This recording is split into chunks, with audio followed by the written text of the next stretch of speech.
All right. Now we'll get this message here. All right. Thank you for stopping by Indie Dave Comics. I, of course, am your host, Indie Dave. Today is the Oddity stream. Any questions you have about Oddity? We're going to do a Q&A maybe at the end. Let me turn down my phone so we're not getting echo. So we're going to talk about Oddity. We're going to go over some of the new stuff that he's working on right now for art.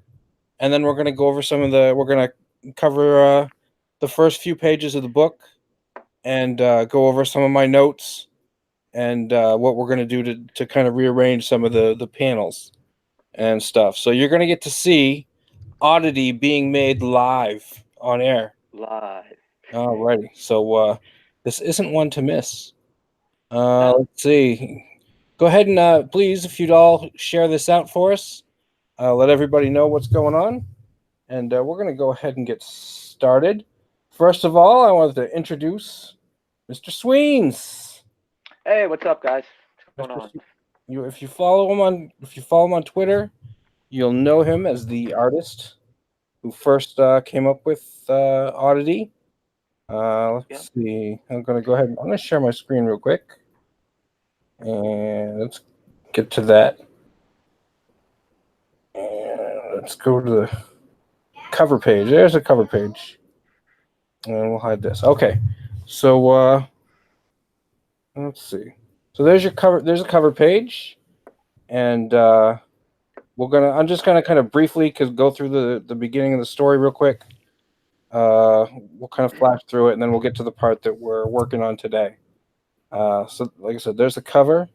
One of the suggestions I made when I first came on board was that he do an establishing shot of the swamp.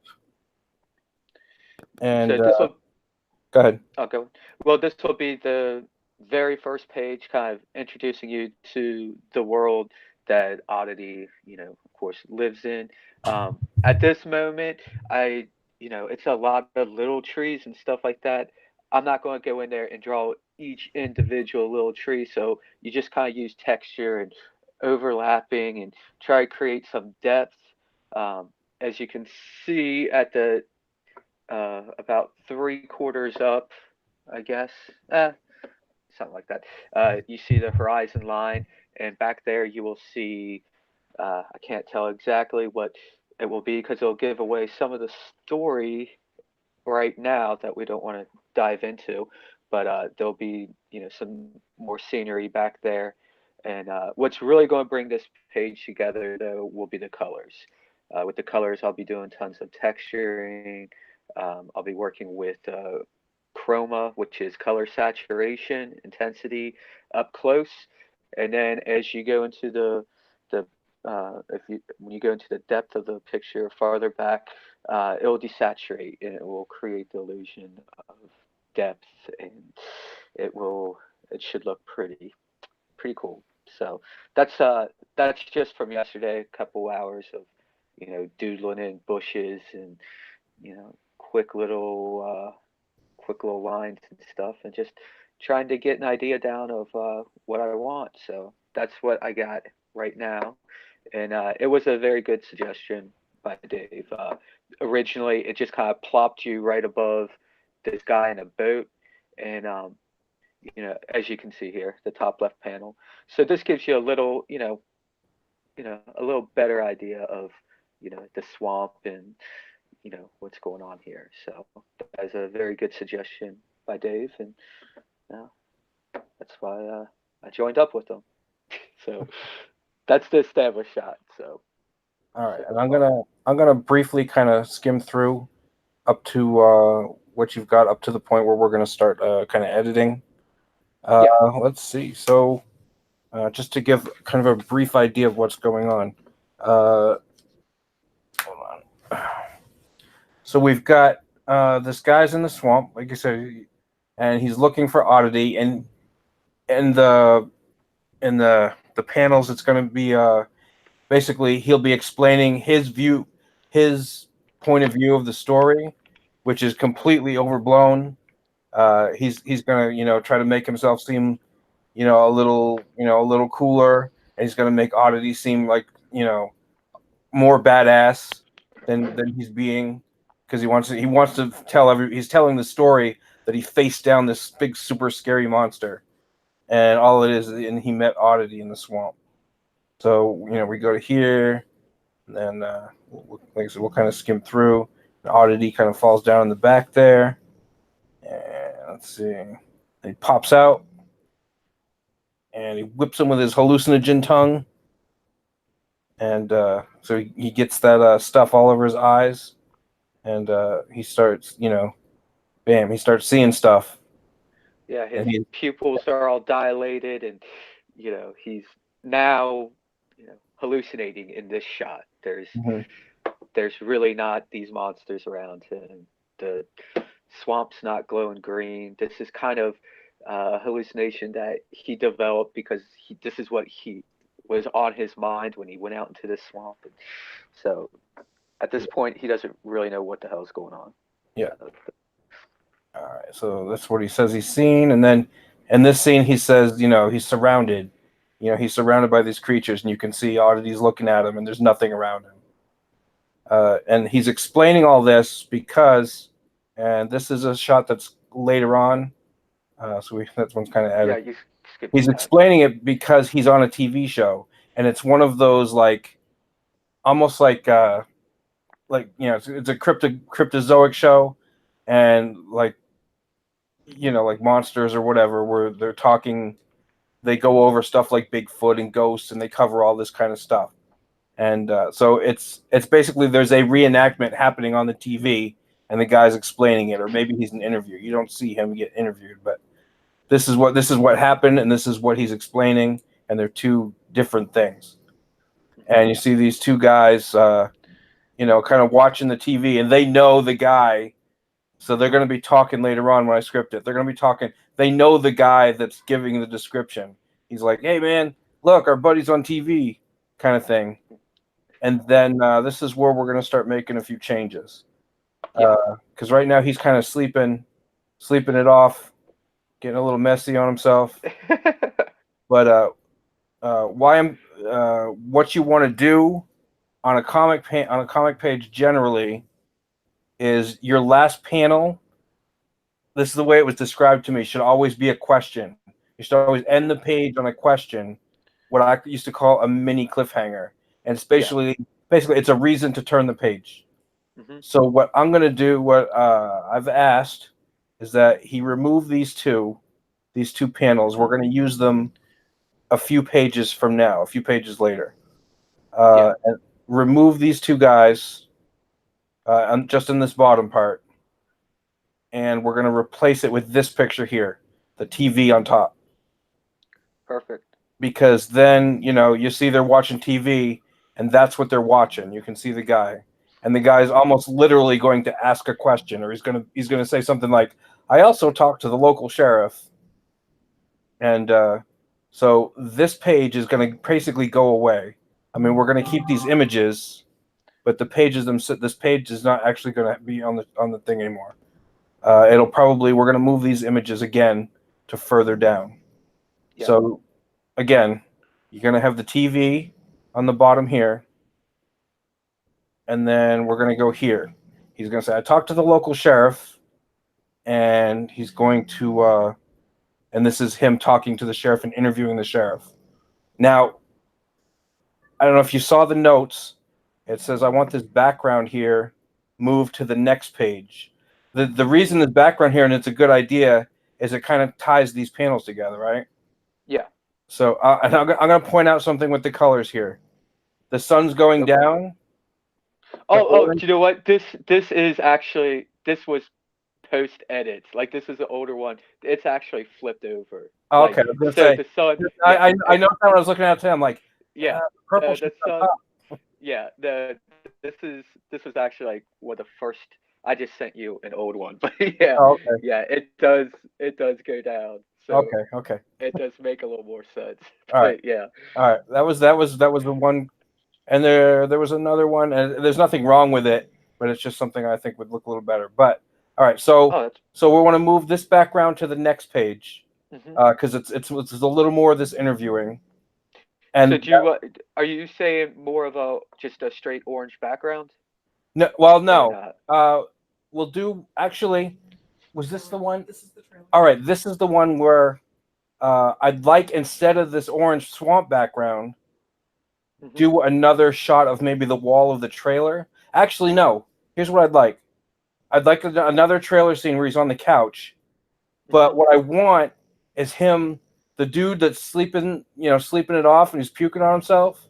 Yeah. I want the skinny guy to be throwing a beer bottle and bouncing it off his head and like saying, "Hey man, check this out on TV. Check Hmm. out what's going on." And so it kind of knocks him on the head and kind of wakes him up a little bit. Awesome. So yeah, Okay, so I got. so this background, replace it with the trailer, and on the bottom is him on the couch throwing the bottle, hitting the boot off, bouncing on the dude off the head. Hmm. All right, You so mean the shanty house, right? yeah, Like the there. two hillbilly guys. Gotcha.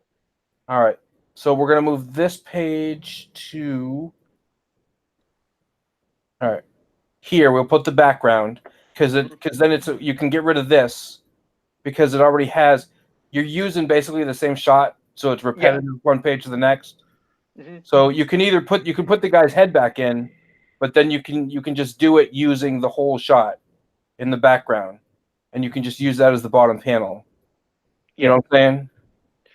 So let me see. With the bottom panel, basically, um, have it with the that pinkish background, Yeah, and basically you would just take this page, this hmm. whole background page, and Uh huh. move it to this page. And Gotcha. then Okay. the fence, since that fence is already on the bottom, you can just Exactly. stick this Mhm. guy's head back in Okay. wherever you want it. Sweet. Because then because again you were using this. Well, yeah, I already said it. You're using the same shot twice. Yeah. I would like, since he's interviewing him, he's talking to him, so I want these two swapped in the middle Okay. because he's talking to him. Then we're going to give him responding, and then he's going to ask another question, and then we get to him making a little statement, something along the lines of, "Well, there are other weird things in the swamp," and then they're Yeah. going to the this toxic waste sign. Uh, Gotcha. and then so after that, uh, now you have it going to this, but what I want to do is go back, take that whole TV page that Hmm. you already had. We'll And go back. put them talking, and or him Well, with the I'll show cigarette. you. We're going to take this page. Yeah. I These want you three to bottom. use this, and maybe mirror it so it's not Hmm. the same position. Yeah. And then instead of crypto files, that's going to be on this side. I want that Gotcha. to be a picture in picture of the fence. So Gotcha. it's like that's what he was just talking about. So that's what's on the Hmm. screen now, and then he's going to be like discussing it. Gotcha. This is where he's going to make his proposition that gets the guys all excited. Gotcha. So All right, take the title out, and then replace that with like the picture of of the fence, the yeah, just like yeah, shrink the it fence. down and put it in there. Yeah. Gotcha. Okay, and then this is really repetitive. This one right here. I Hmm. don't think we need this shot at all. Okay. What we're gonna do is we're gonna do this one a close up here, or we're gonna keep this one here, the smoking one, Hmm. and this one here we're gonna put right next to it, so it's two in the middle. And Gotcha. then I'd like to see these two that we took out, because now Hmm. they're like, oh, because that's where Yeah. he's gonna announce the award. Yeah. So now those Gotcha. two guys are gonna be, he's gonna make his proposition as off of the reward, and then now Hmm. they're all like, oh, now they're all paying attention, Hmm. and then that goes leads right into the shot of turning off the TV, and Hmm. bam, now they're ready to go. Gotcha. So Now, if you real quick, if you go back a page, or the interior of the shanty house. uh-huh. Yeah, here. Now, with that with the scene of him throwing the bottle at him, Mm-hmm. do you want me to manipulate the center panel, and I can actually have him, it'd be the same panel, but it would have an action of him throwing the bottle and hitting him. Yeah, because it's virtually the same scene. Yeah, it's the same scene, Yeah. and Yeah, that'll work. there are times where you can repeat. Yeah, It's and there. it makes sense. There's no reason to really draw it from a different angle. Yeah, and it'd just be a perfect angle to get that shot in there, Yeah. anyways. But no, Originally, that I would was be like, perfect. "Oh, we got to stick a beer can on the table," but then I realized he's got a bottle in his hand. So, Yeah, he's got. Yeah, they got messed up, man. all right, that's as far as I got today for editing. No, but those are all very valid, you know, statements, and Yeah. it makes a lot of sense. And I was trying to figure out a way to script it, and I'm like, well, if I had written the scene initially, yeah, this is more or less, the order of events that I would do it. Because then you got what you're doing is you got the TV kind of bookends the story that he's yeah. telling. So And see, this is all done digitally. So while you're telling me this stuff, I am already starting edits as we speak. all right, So um, I'm actually, yeah. So no, it's all great, great input, and you know, it'll definitely help with the storytelling here. And that's what we want.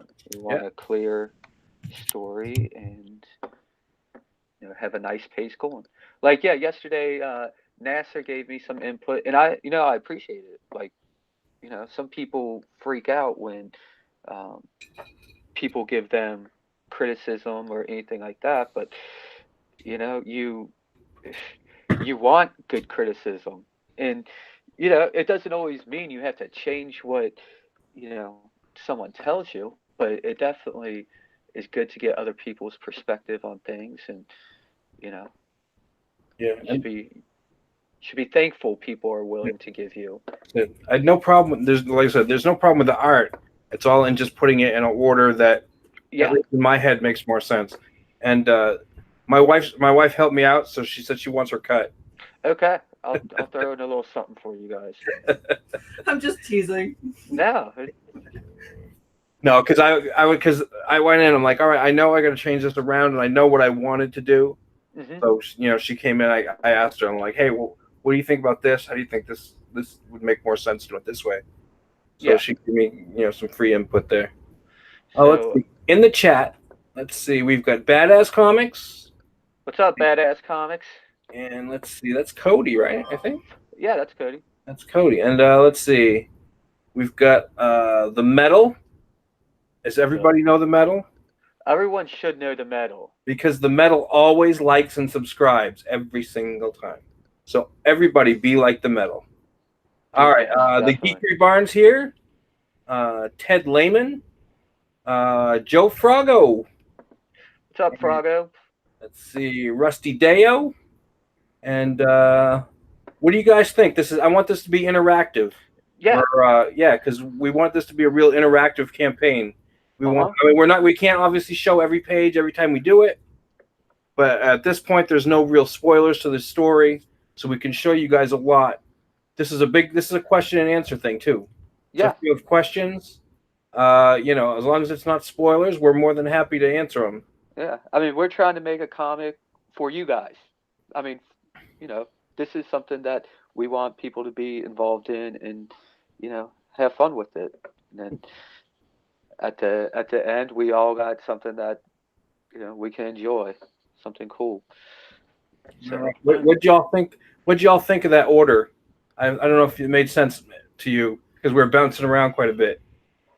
But that's I tried to make the story kind of flow logically, based on okay, this guy's talking, what is he going to say? And I tried to think of this crypto files as kind of like that a little bit anyway, like that Jonathan Frakes show where he asks you questions and then they tell the story and then I mean obviously it's different because they do like an interview type thing. It's probably I can't think of what it'd be more like, but yeah. So I tried to make everything kind of logical and fall in place in a certain order. where Mhm. your brain kind of leads you, follows it naturally. Let's see. Okay. Jay Potts is here, wondering if it would make sense to make the panel borders that show the TV screen curved like an old TV screen. That is an excellent suggestion. Mhm. Anything that's on the TV, make like the corners a little bit curved. Yeah. Show that it's on a TV. I don't think that's a bad suggestion at all. No. No, Let's for see. sure. Yeah, and there's a little bit of that. You see Yeah, the it's odd. you see the number If you, 5 here, and I think that's what he was going with yeah, the that number would, 5 here to kind of let you know. But that yeah. border idea is actually a really good idea. No, Thank you, Jay that Pot. is, yeah, very cool. Okay. All right. So, and there's no big announcements today other than that first opening scene. But we were gonna discuss some stuff.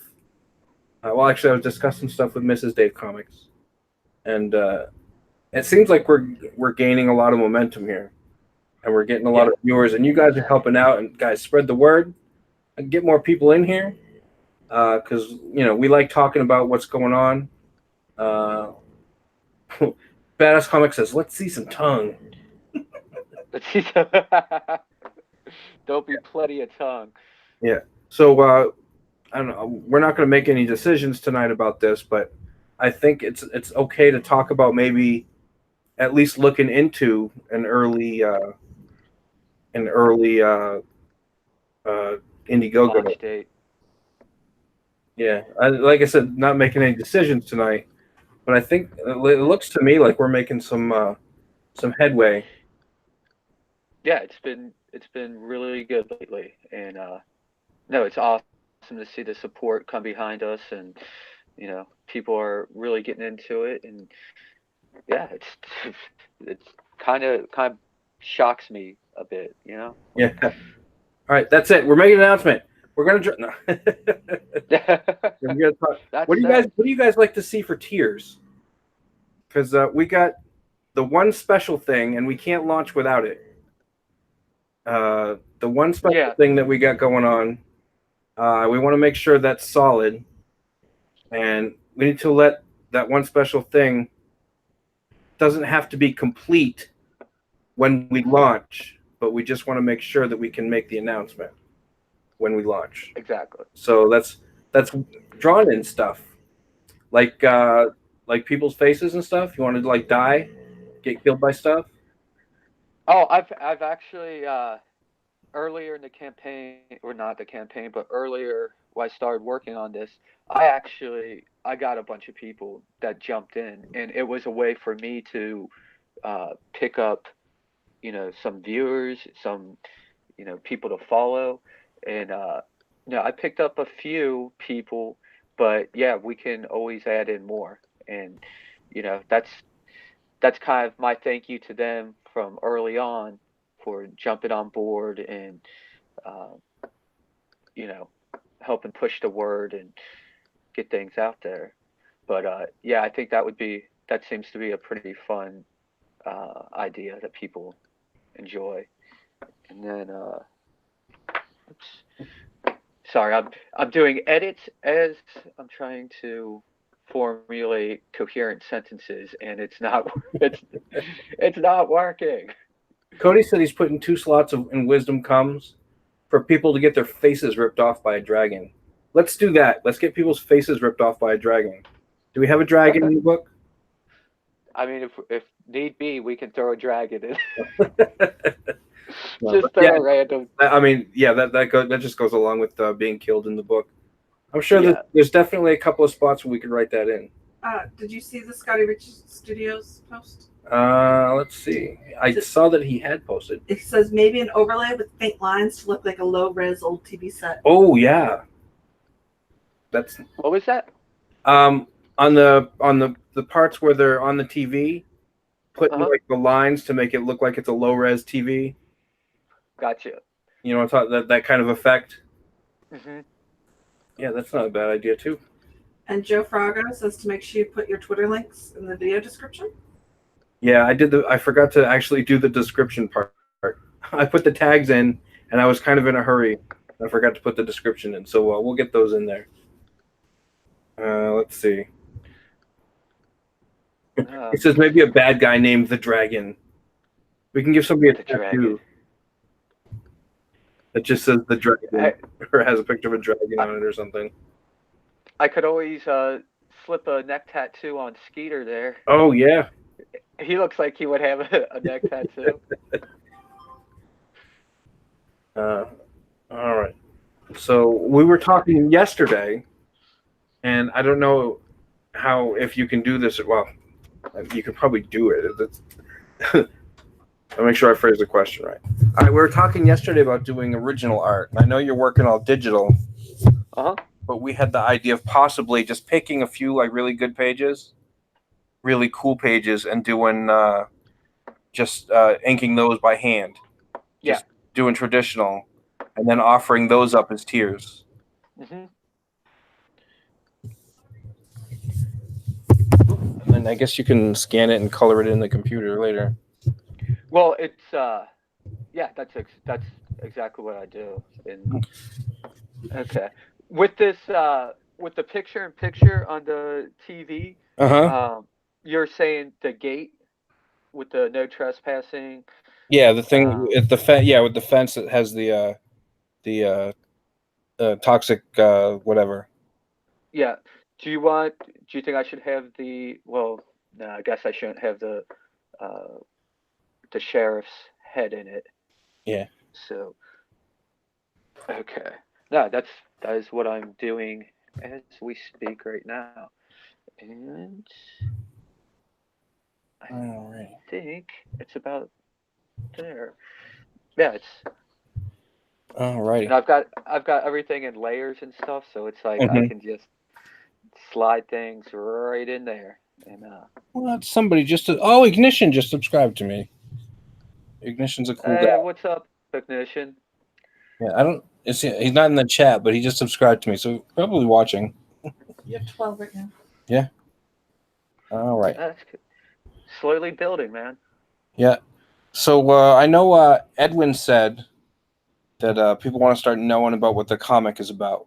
Mm-hmm. So somebody asked me for a synopsis today because they saw one of the posts about, and they asked, "Oh, what's a synopsis?"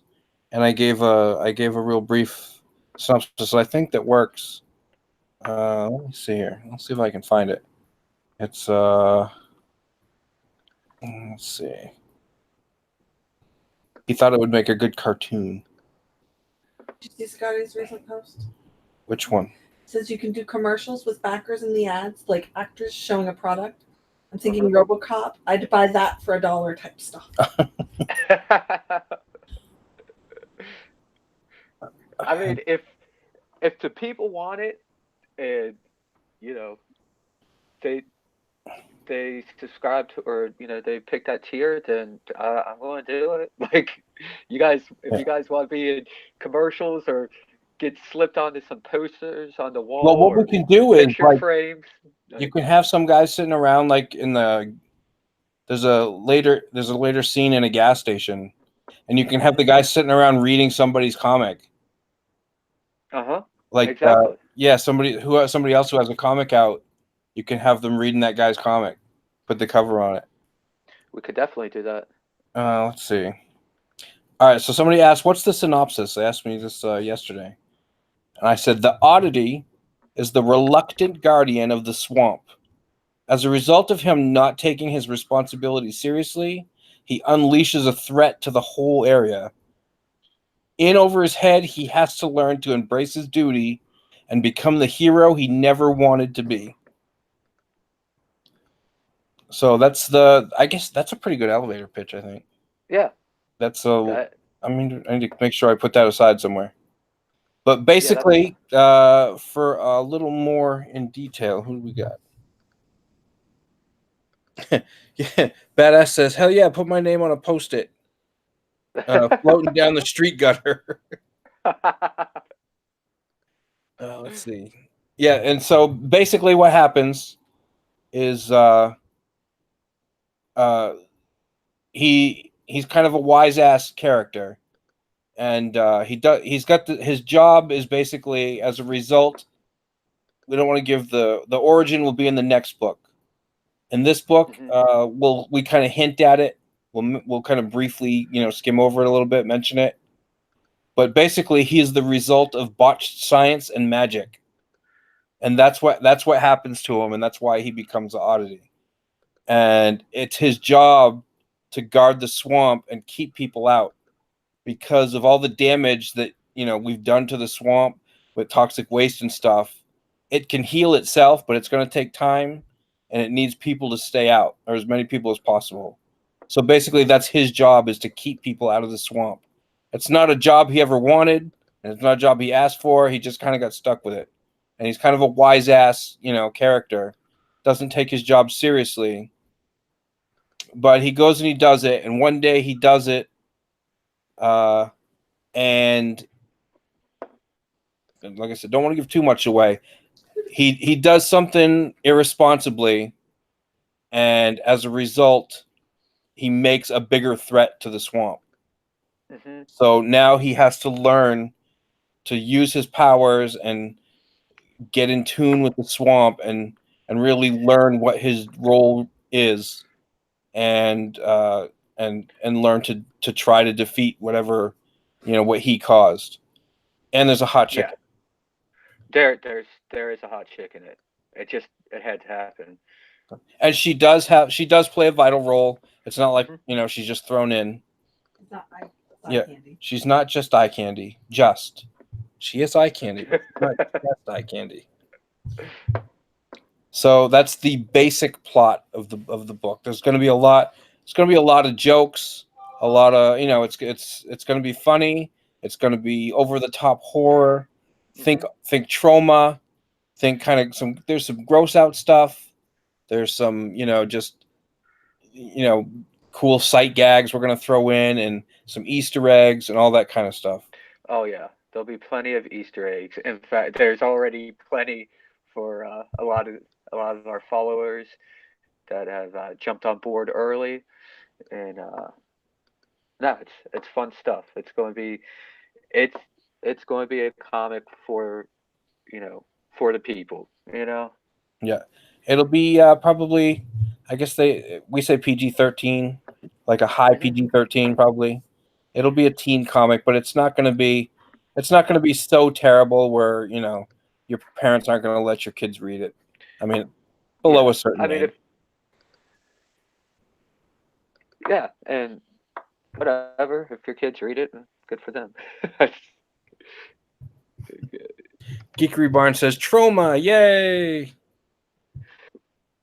What was it? The creator of Trauma, Lloyd, what's his name? Kaufman, I think. Real weird dude. But Quentin Tarantino said he was the best guy at making movies that make no money. it's like, yeah, it's just hilarious. Gotta be good at something, I guess. Yeah. That's just what he excels at. Well, we do have kind of an announcement. I mean, there's no names yet, but we are going to put in we are getting a letterer. Yeah. All right. Yeah. So I think he's decided to get a letterer to kind of speed up the process. Yeah. After I was, seeing how well people have been, receiving it, and I was just like, I could letter it and all that, but at this point, it's like, we're going to have to get the book out while people are interested in it, and if that means I have to get a letterer, then that's what I'm going to do, and it will only help things. So I hope you kind of concentrate on doing the art too. I think I don't know what your process is, so 'cause I talked to the other artist I was working with, and he letters his own stuff, and we were talking. I'm like, do you want to get a letterer, and maybe it'll help you be a little more efficient or whatever. And he was like, you don't like my lettering? I'm like, no, it's fine.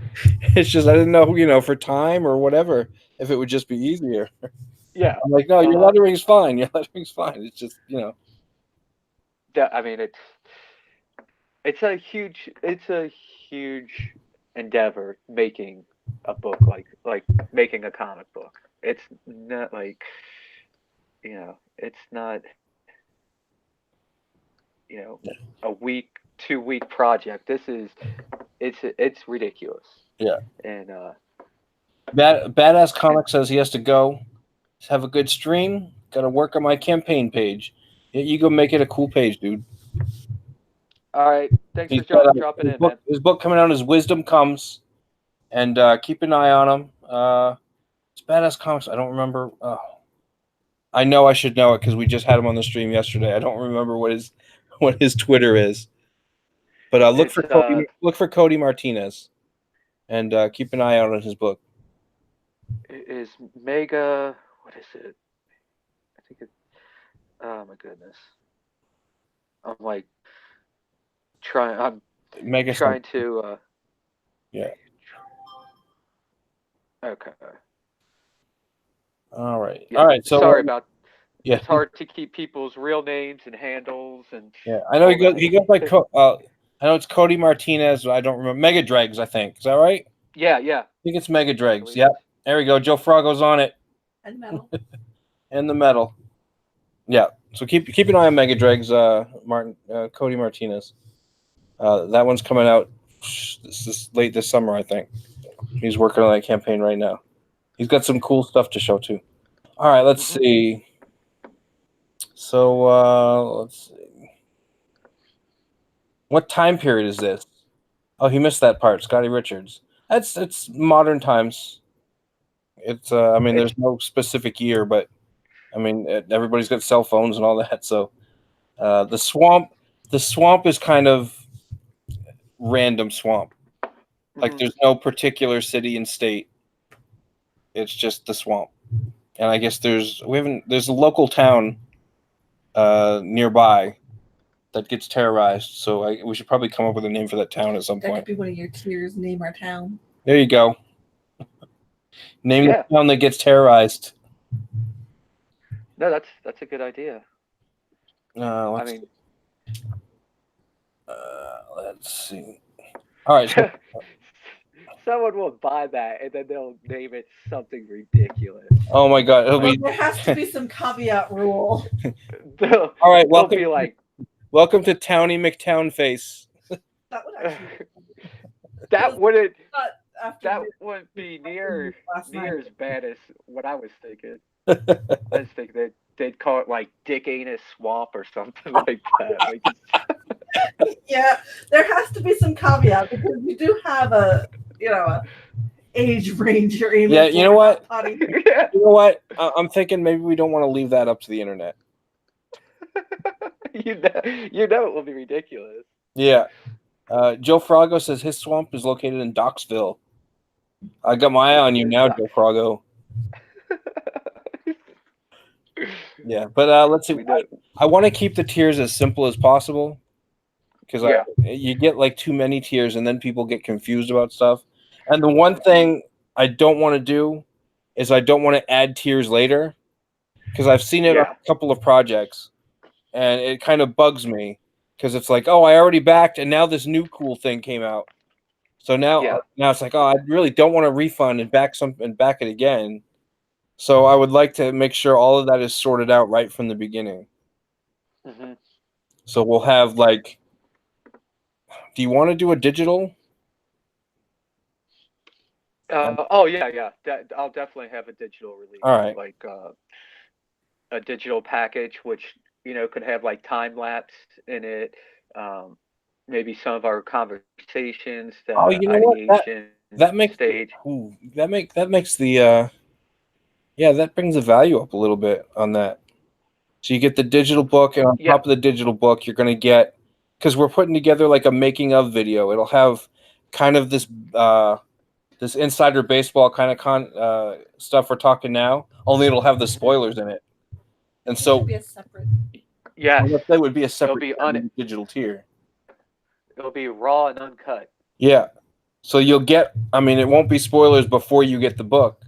but it'll be like the making of kind of thing, and you'll get all the conversations like, oh, kind of like what we did now with the editing, Yeah. but you'll get the actual scripting, the future scripting, and how it went maybe from script to finished page, that kind of stuff. Mm-hmm. So maybe we could throw that, Okay. make it an actual digital tier that I think is worth more than just the book. Yeah. Definitely. I think, and people like that stuff. They You know like what? seeing how Scotty things Richard are made. Studio says, I'm thinking it might be fun if part of the town or swamp was stuck in the 80s with an old VHS rental store and old video games. That doesn't have to be stuck in the 80s. I think this is just kind of like a part of the world that was left behind. Yeah. Like just kind of they live in Yeah, there's just like kind of an impoverished area. yeah, Sorts. you get weird stuff where people are like have cell phones, but then they still watch. Like his TV on that thing it's one of those TVs that has the videotapes in it. Uh-huh. Yeah, so I mean Exactly. it's already kind of started that way. So yeah. Yeah, I did that mostly because like with the technology and stuff like that, it's just kind of fun to a lot of people in this group are 30s 40s and it's kind of fun to be like, oh, there's a VHS, there's one of those old box TVs, and it's just a little different. Yeah, it's on cassette tape. And, yeah. What would be really funny is if we had like somebody's listening to some like modern band and it's on a cassette tape. It's like where does that even come from? We can do it, man. There's no issue with that. Let's see. The metal says he's going to have 6 tiers that are all exactly the same thing, but with vastly different names. It'll secretly also be a social study of the audience. Okay, I'm uploading page. It's probably the wrong page on here, but it's the one where they're talking, and then the the interior of the hillbillies, and they're drinking whatever, and then you see the TV at the bottom. So I threw some lines in there, like you suggested on the TV. I'm gonna probably have to go back and get some reference and do that again, but at least it's something that we can show the people, like how we just edited this. And okay, so it's called page 8.b. So it's on the Dropbox now. All right, it's 8 what? 8B. I don't know why I named it that. I was just throwing something that wouldn't duplicate on my desktop. Let's see. I'm looking through now if I can find it. You may have to reload. Yeah, I have to. Let's try that. Let me reload. And then, let's see, that's 9. Scotty Richard Studios just said, can you have a character who was part of a one-hit wonder hair metal band in the 80s and is now washed up and selling old records? No, he could be the TV show host.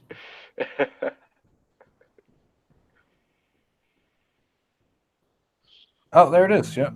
I have it as page 10 on mine. We'll figure it all out. Yeah. Well, I mean, this won't be what's finally put together. I'm looking at that. Oh, I kind of like it. Yeah. Oh, do the share so everyone can see it. All right. On this first one. Sean, do the share. Hold on. Because I'm going to change something. On this first one, you don't want the fence. On the first one, you still want the crypto thing. Okay. Well, I'll just take that right out. Yeah, all you want to do is just take this panel from, I guess, page 12, that top panel, and just move it to where that is. And that panel there that you just did, that would go at the end. Okay, I got you. Got you. Well, I'll get that.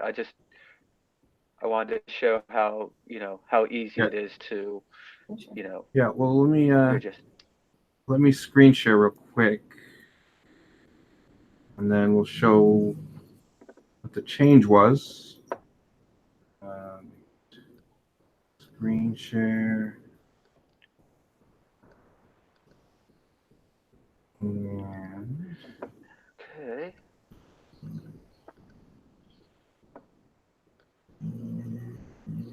share. Right. And do that. And go back. All right. So you'll see what. At least you can get the audience can get an idea of what I was looking for. I would want this at the end because it ties in that last fence screen and kind of ties it to the end. But that would be essentially that's the change because they're excuse me, they're at home and they're watching TV and then you see what they're watching. Hmm. So and we would just all it would just it's a quick easy fix I think Oh no, for that yeah. So that's the plan for that. yeah. I've got I've got about 15 files open right now on my Photoshop, bogging things down a little bit. But yeah, that's how easy it is to fix things digitally. And um, you know that truck scene where he's flying, where the truck's flying into the Mm-hmm. swamp. I was thinking about having Mo hanging out the truck vomiting as they're flying Yeah, that would be awesome. as they're flying in. Just to add something else. And it's just ridiculous. And like the license plate, I got just a generic license plate on it now, but that's something that we could get someone's name added in there. They could, Oh yeah, you we should know, put somebody's name on the license plate of uh the huh. truck. I think that's a good tier. We could do that. We could put a bumper sticker with an ad for someone else's book on there, like So maybe yeah, just the name you know of what? it. So we don't have a million tiers because we got lots of stuff. We Well, how could about just a say, just get in the book yeah, tier? get your name in the book as an Easter egg or something. Hmm. Become an Easter egg in the book because then you don't have a million different. But yeah, that's just one opportunity for that. Yeah, yeah. There's all sorts of stuff All right. in there. Where's my crypto file? Okay.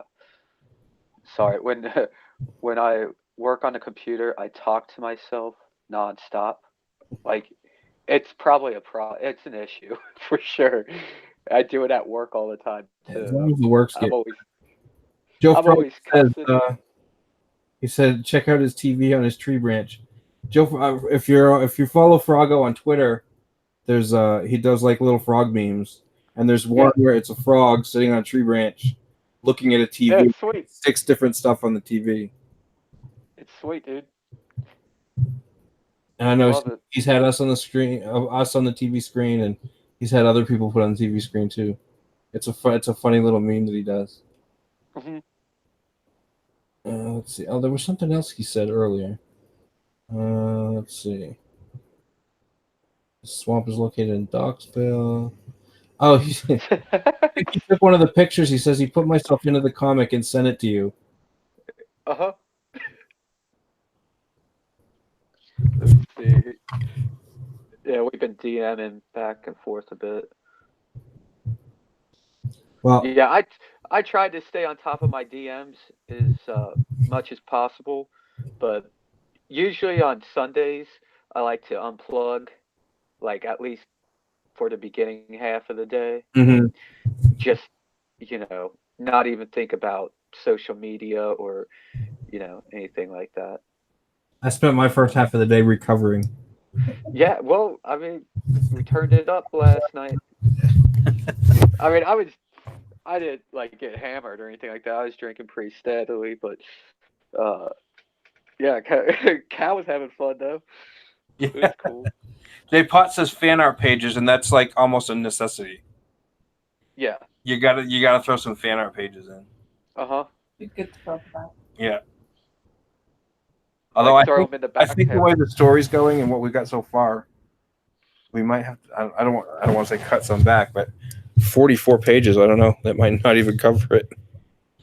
I mean, it's not a sweeping epic, but yeah, I think we're gonna have to. We won't have to cut anything out, but we're gonna have to cut some stuff a lot shorter, Yeah. some scenes shorter to stay within that 44, 48. Let's see. Mhm. Scotty Richards says, "Can you have a swamp buggy made of a mix of old junk and part of an old General Lee Charger?" I think that Paige needs to have a Jeep. I think she needs a Daisy Duke Jeep. We could do that. Yeah, I think that's like the only car I can think of where she's driving through the swamp. It's in the Daisy Duke Jeep. Let me take a note of that. Cause yeah. In yeah, dude, on the iPad though, like when you draw things in perspective, I don't know if you're familiar with this or anything, but you have to pick your horizon line, and then off those horizon lines, you have vanishing points. And Mm-hmm. if you do it traditionally, like it's a pain. Like it's a huge pain. Mm-hmm. But with the iPad, you can pick your horizon line, and then you can pick your vanishing points, and then they have this thing called drawing assistance, and it just draws straight lines um, to your vanishing points, Mm-hmm. so you can plot everything out perfectly. And then what I do is I drop the resolution, or I drop the opacity on that, and then I draw over that, because there's times to have a perfect straight line, and Mm-hmm. then there's times where like you're drawing wood panels or something like that, and they're pretty straight, but they're Yeah, not like imperfections and much. stuff. Yeah, it's not like metal straight. Yeah, You want some wiggle in there and a little inconsistencies and stuff like that. So we got uh, sixth scale combat in the chat. Howdy, he says. I don't think I've ever had what's him up, up there six before. scale? How's it going, man? Make sure you like and subscribe, everybody. Make sure you're liking and subscribing. We're getting good numbers. Mhm. Yeah, make sure you're following us. I'll put up. I forgot to put our Twitter in the description, but I'll get that in a little bit. I'll get that in later. Or you know what? I got some. I got a couple of guys with blue wrenches that could do that. That's why I pay you guys.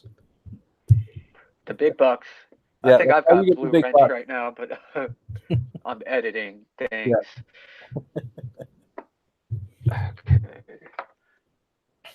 Let's see. I finally found my Yeah. file with the crypto files. Okay. Hey, six scale combat says just showing a little support. What I've seen, the art is amazing.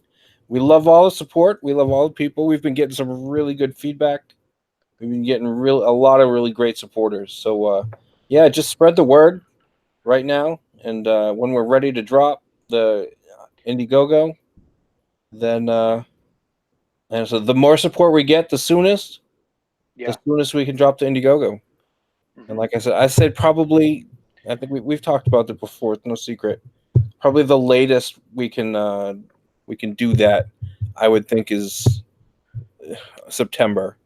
I would think because Yeah. you can do a 30-day campaign, and then you set it. Basically, you'd be in demand through the holidays, but we could just keep it through the holidays, close it February or so, and the Hmm. book probably. Well, let's talk realistically. What's your how fast are you doing pages?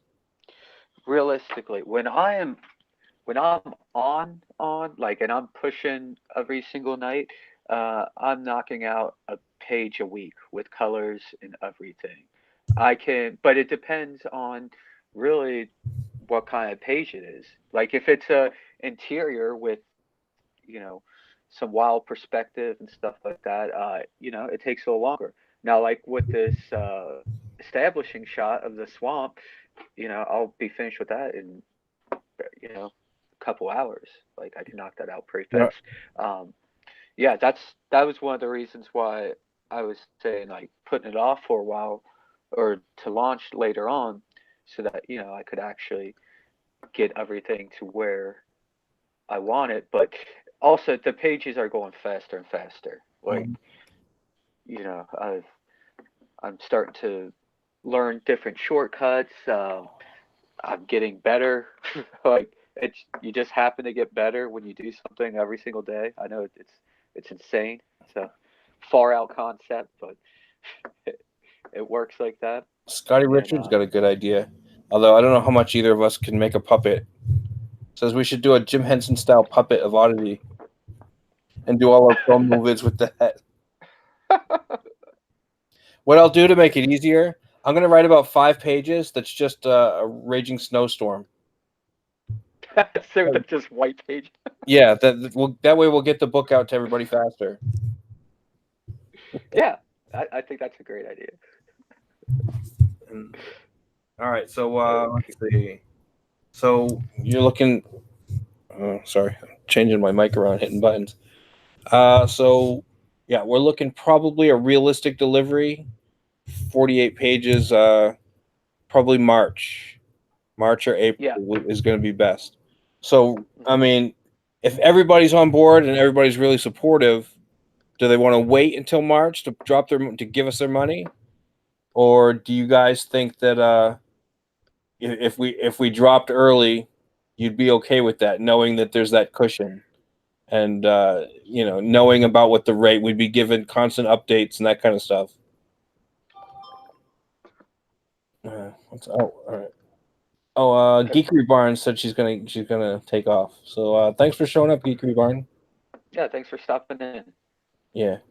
So that, I mean, that all comes into it too. Is if everybody would rather the Indiegogo drop in March or April, because then they know, bam, they get their money, and their book's coming pretty soon after that.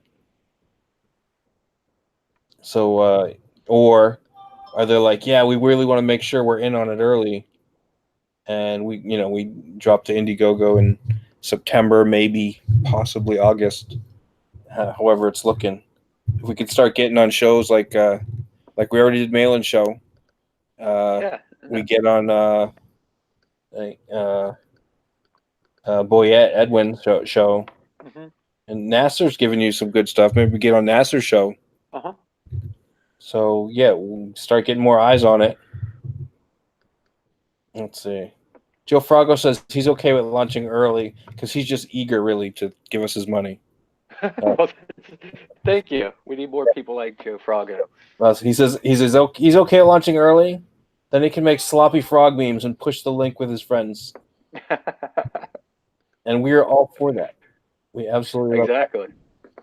that. Okay. I had one guy ask me. I don't know if you got a hold of him. Asked me for some model sheets. Yeah, I don't have model sheets of the character yet.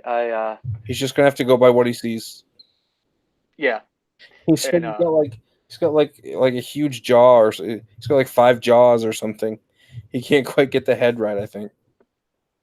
it's when I do a the profile shot, um there hasn't been like a straight profile shot. I've done like 3/4 where you just kind of get, a hint of a nose in the mouth, and then the straight on um the straight on shots of him, I give him a bit more of a chin, um, just to help with facial expressions and stuff like that. And also, I didn't want it to just look like a frog head. I wanted some human esque forms to it, and yeah. But just keep an eye out. There'll be plenty of other, images of them that will probably give you a better idea. But Probably from yeah, the spoil, like nothing I've really I mean, I kind of went back behind the stuff and kind of like that first 7 pages I've actually scripted out, except for the new one he's doing. But I think that's going to be an easy one to do. Uh, yeah, you can probably throw like the title page and all that stuff on it. Uh-huh. That would be I think the letterer does that. So I've basically scripted from the first 7 pages.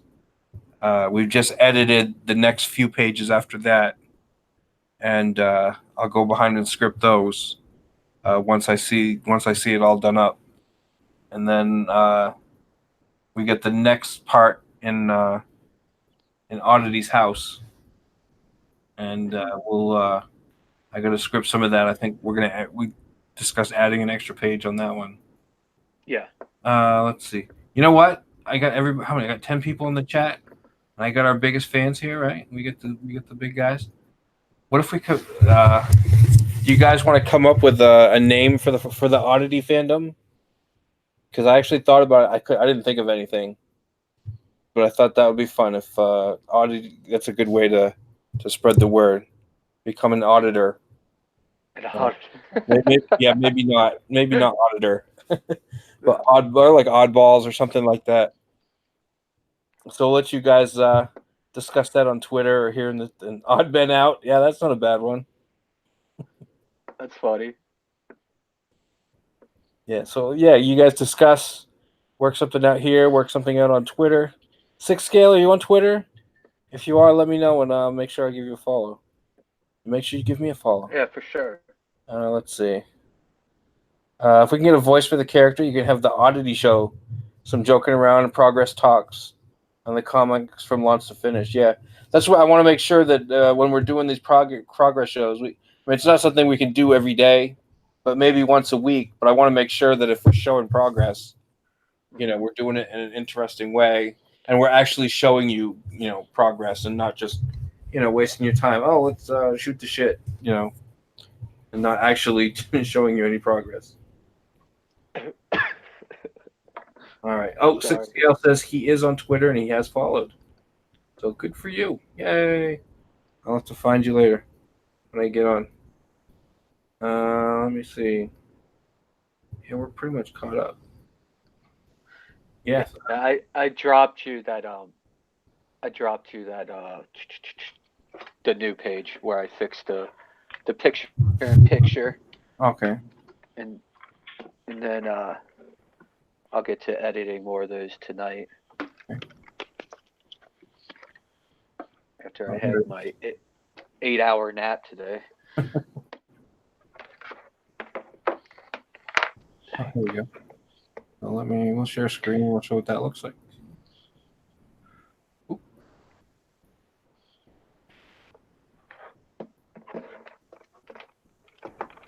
Share. There it is. And there's that one edited page. Mm-hmm. So then it makes a little more. To me, it makes a little more sense. It also gives that page better balance too. Because before I had those two panels and they were kind of funky. Mm-hmm. And yeah, and like when I was doing a lot of those like I did those probably in like I don't know, October, something like that. Mm-hmm. I was just trying to knock out pages for people, Yeah. Just to get work out there and have people check the stuff out. And it's like playing one of those puzzle games. You can move all the layers around or move all the boxes around. So I was like, when I was doing it, I was like, okay. It was harder for me to make sense of it the way you had it, and I was just like, all right, if I were writing it, this is how I would have written it. And I was like, okay, it makes more sense this way, and this should bookend this, and this should be there. Yeah, and like there's this one page of him that I really like where he's like crouching on the trailer. He's about to hop off, and then it's got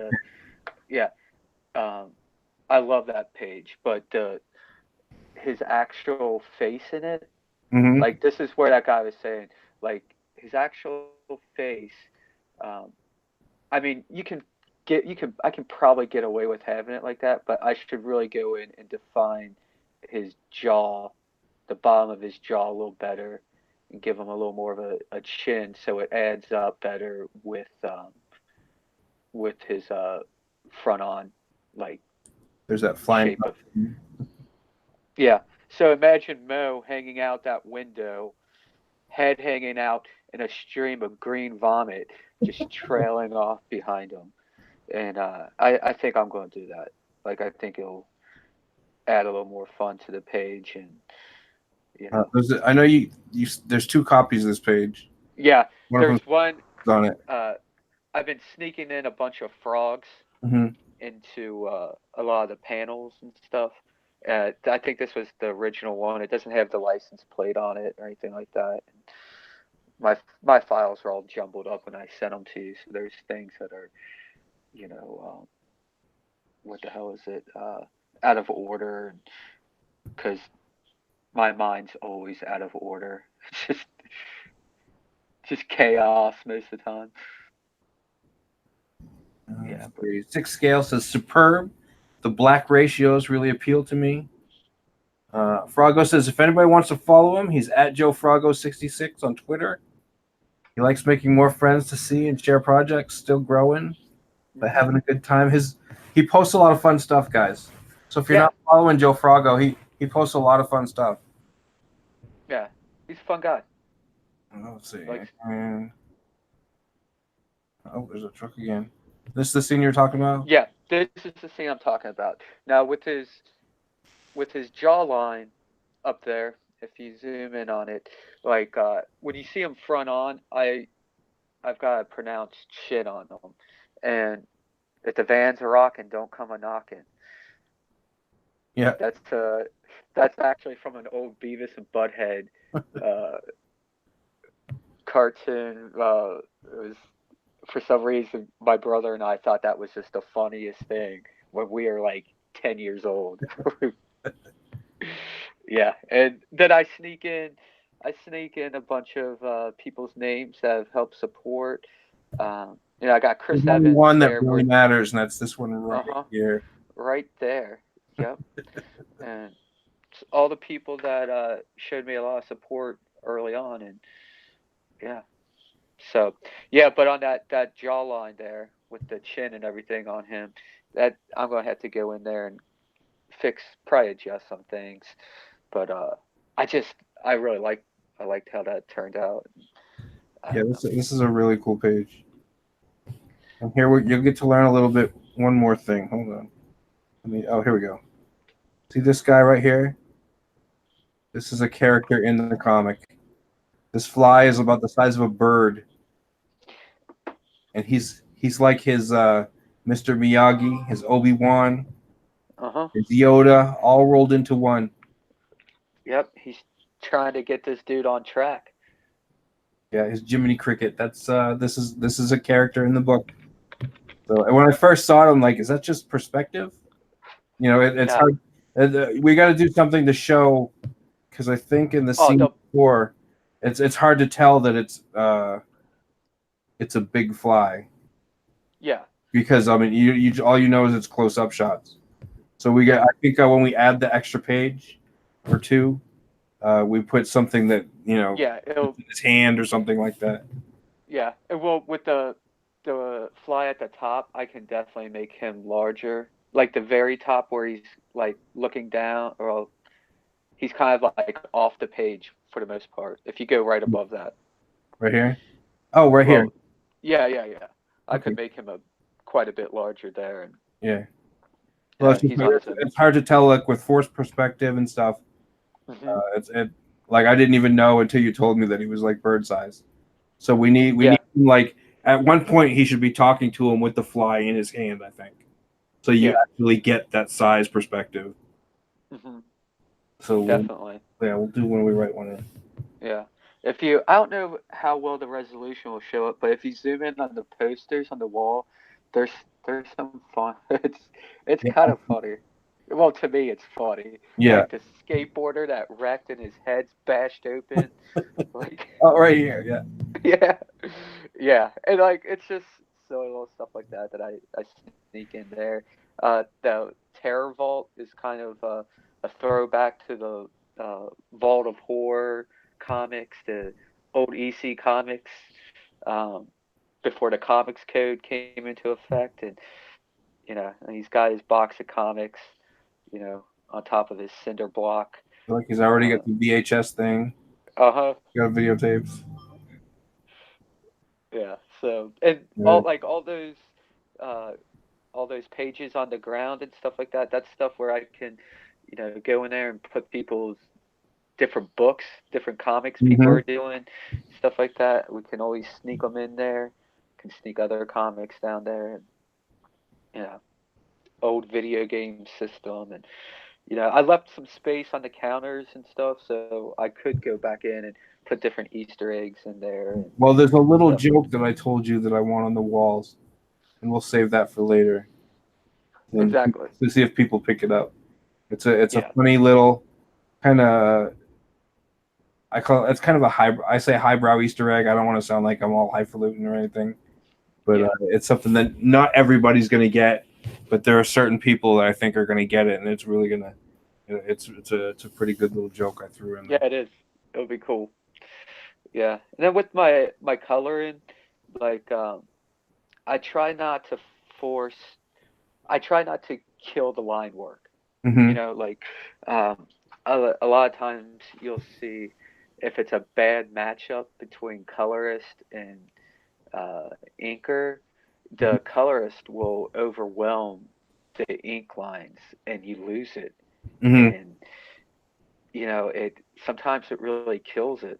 And so I try to keep it so that you can still catch the line work. And Now I'm gonna make. I agree with you there, but there's actually one place that I think looks better when it's not lined. Here it is. This stain on his shirt. yeah, I think stained like that. Let me see. I think that works better when it's not lined. You know what I'm saying? Yeah. Uh-huh. That's it's a little nitpick, but that's something I think actually does work better when it's just the color on the shirt. Yeah. And that's something I can always go in and switch it out. And I mean, it's not difficult at all to fix stuff like that. But yeah, I need to cut. Badasses. What's that? So look at these two badasses. I know he looks so much more badass there than when he's vomiting all over himself. But yeah, so we'll definitely. And it's just a funny juxtaposition where a moment ago he was wasted and and now he's got his gun in his hand and he's like I did that because I thought it was funny. Like the original drawing of him, he still looked all messed up and stuff. But I was like, oh no, I think it's kind of funny if he gets the gun in his hand. Now he's ready to kick some ass. But all right, let's see. Edwin, the Ace Acevedo. Let's see. First off, he said he gave him hail Team Oddity. He said you should. What's up? You should totally sneak in your Cyberfrog pinup and that panel with the magazine on the floor. I could do that. Well, can we do that legally? I think we could almost sneak in if it's a little less detail. You know what I'm saying? If it's like a quick reference. I honestly don't know the league. I just want to stay out of trouble. But I mean, but that's a good thing. That's funny to sneak in. Definitely. It like I always thought like Pepe memes were hilarious. Oh yeah. Like it's just like, but I'm not going to sneak anything like that in there just because then people think it's some kind of political thing, and of course I'm not going to sit there and do anything like that. But we should do stuff like hide Kermit the Frog dolls in corners. Oh yeah. And every kind of frog thing we can think of, we should have him like drinking a tea in one scene, like staring out the window drinking a tea. We could definitely do that. That would actually be pretty funny, really. Like while he's talking to the fly, and Yeah. there's just a scene where the fly says something, that kind of irks him, and then he's sipping on his tea, looking out the window, like that's fun stuff though. Like, you know, could sneak in the WB frog in there Oh and yeah. stuff. I mean, you could do it if it's parody, like Yeah. As long as it's not too close. definitely. Yeah, but there's all sorts of fun little stuff like that. We'll sneak on in there and We have been discussing tiers. Let's see. So Joe Frago says, "So are you guys using Indiegogo?" Yeah, we'll be using Indiegogo. yeah, Yeah, that's like a no brainer. Let's yeah, see. Scotty Richard and Pepe. Yeah, Michigan J Frog. That's the name of the frog from the WB. yeah. Yeah, Is that his name? Michigan. Yeah, name's Michigan J Frog. Hello, my baby. Hello, my darling. Oh, Yeah, yeah. We could have that and him looking at it like, what the? you can put it in the TV in the background, or just and you can do Yeah. anything with that. Uh-huh. Yeah. So let's see. Yeah, one of the things I was thinking of, or at least I tossed out there. Me and the wife here. I think I asked you. I talked to you about it. Was before we launched doing like T-shirts Hmm. and just putting that in the kind of the war chest. We often Yeah. set up, and people can do that, and so it's one way for everybody to spread the word. And it's also Hmm. just it's cool, and all that would go in, and then when we're talking about stretch goals, that makes those stretch goals a little bit closer if you've already got that money kind of stowed away. Yeah. Now, this is this is a bit out there. It's Okay. going to be something different than any other tier that I've known of.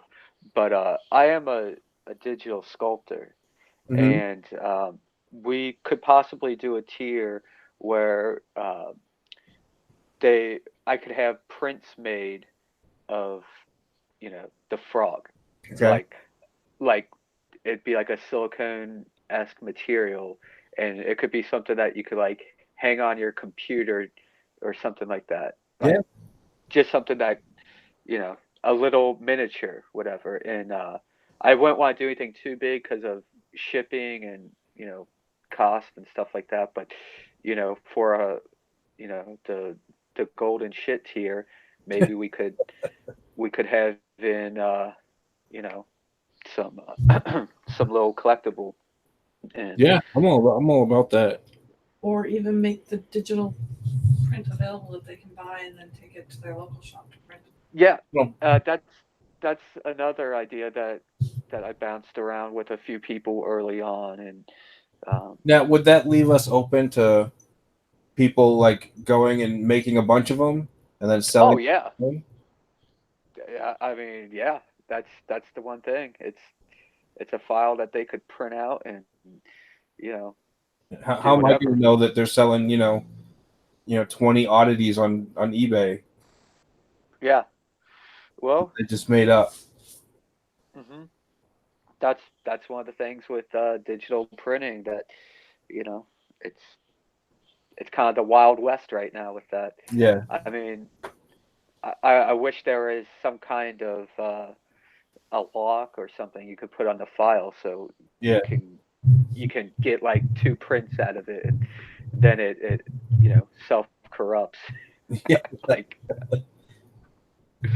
but yeah, that's definitely an issue that could to come about. But you also have that issue with doing comics though. I mean, Hmm. if you do a digital, then a digital release, then that's open for people to just you know share that out on uh, torrent sites and all that. And you know but with this run, it's about, like, for me, I just want to get this book out there, and making money's definitely part of it.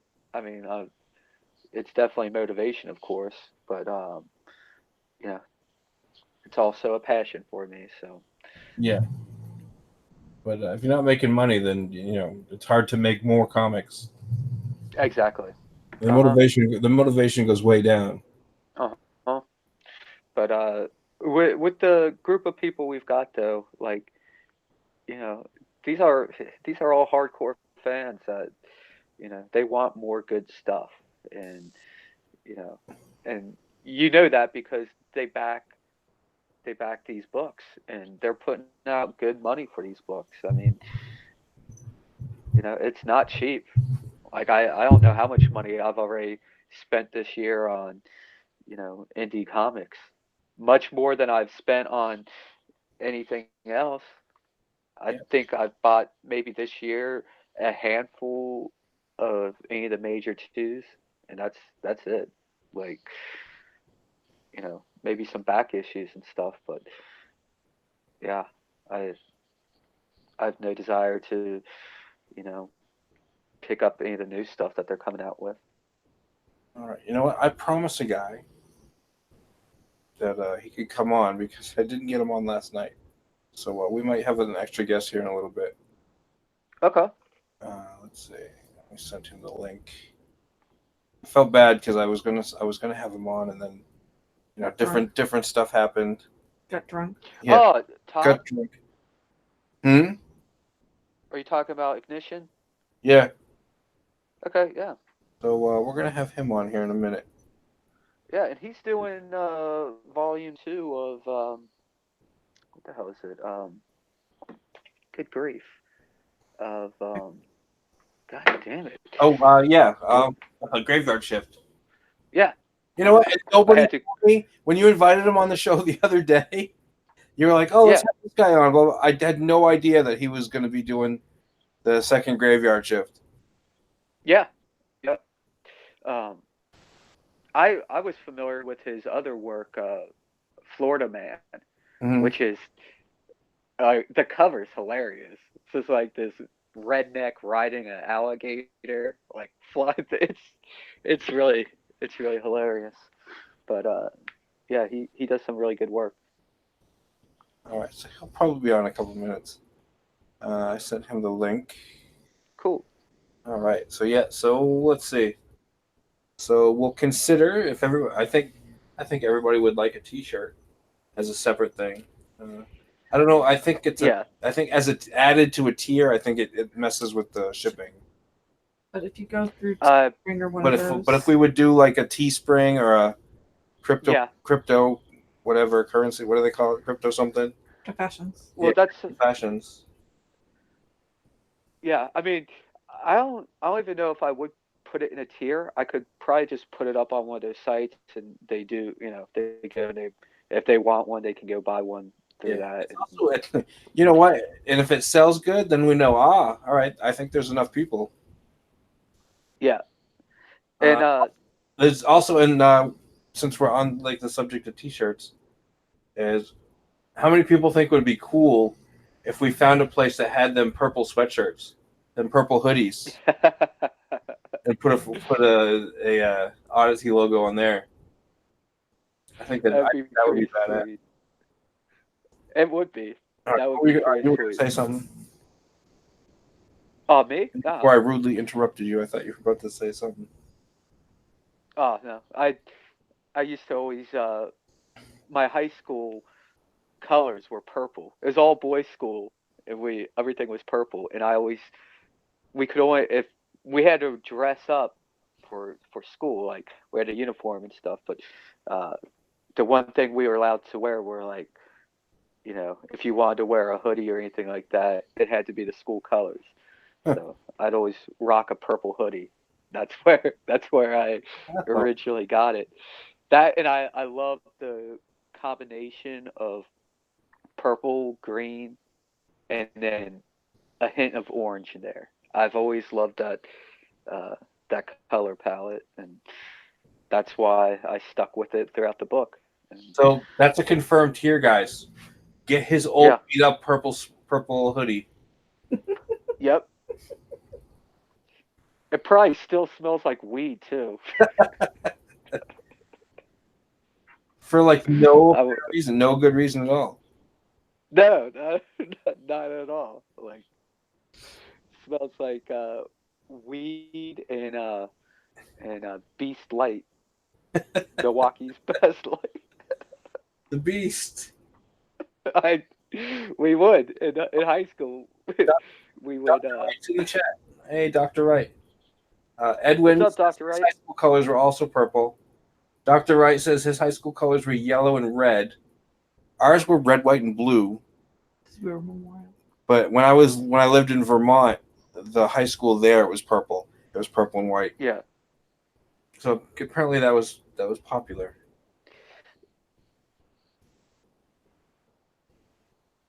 Yeah, but I mean, if any people out there, any of the fans have any suggestions for what they would like to see in a tier, always shoot me a DM or, Dave, and we'll definitely consider it. And we want this we want everyone to get in on this. Like we want this to be a book that this group of people help make, and I'm definitely going to have a page in the back of, you know, shout outs, thanking people, putting up their handles, their real name if that's what they choose or anything like that. And, all their links and for social media and all that. And, I try to give back to people as much as possible. And, and throughout, I'll go on.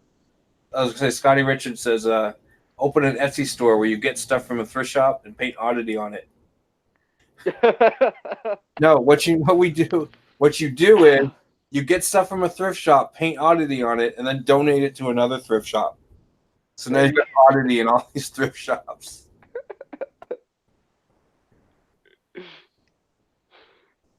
Yeah, and then before you know it, you'll have SJWs wearing the stuff.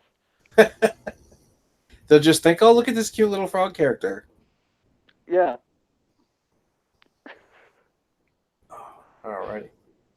So let's see. I sent out that link. Hopefully he gets it because he just tweeted me and I was like, hey, where's that link at? Let me check real quick.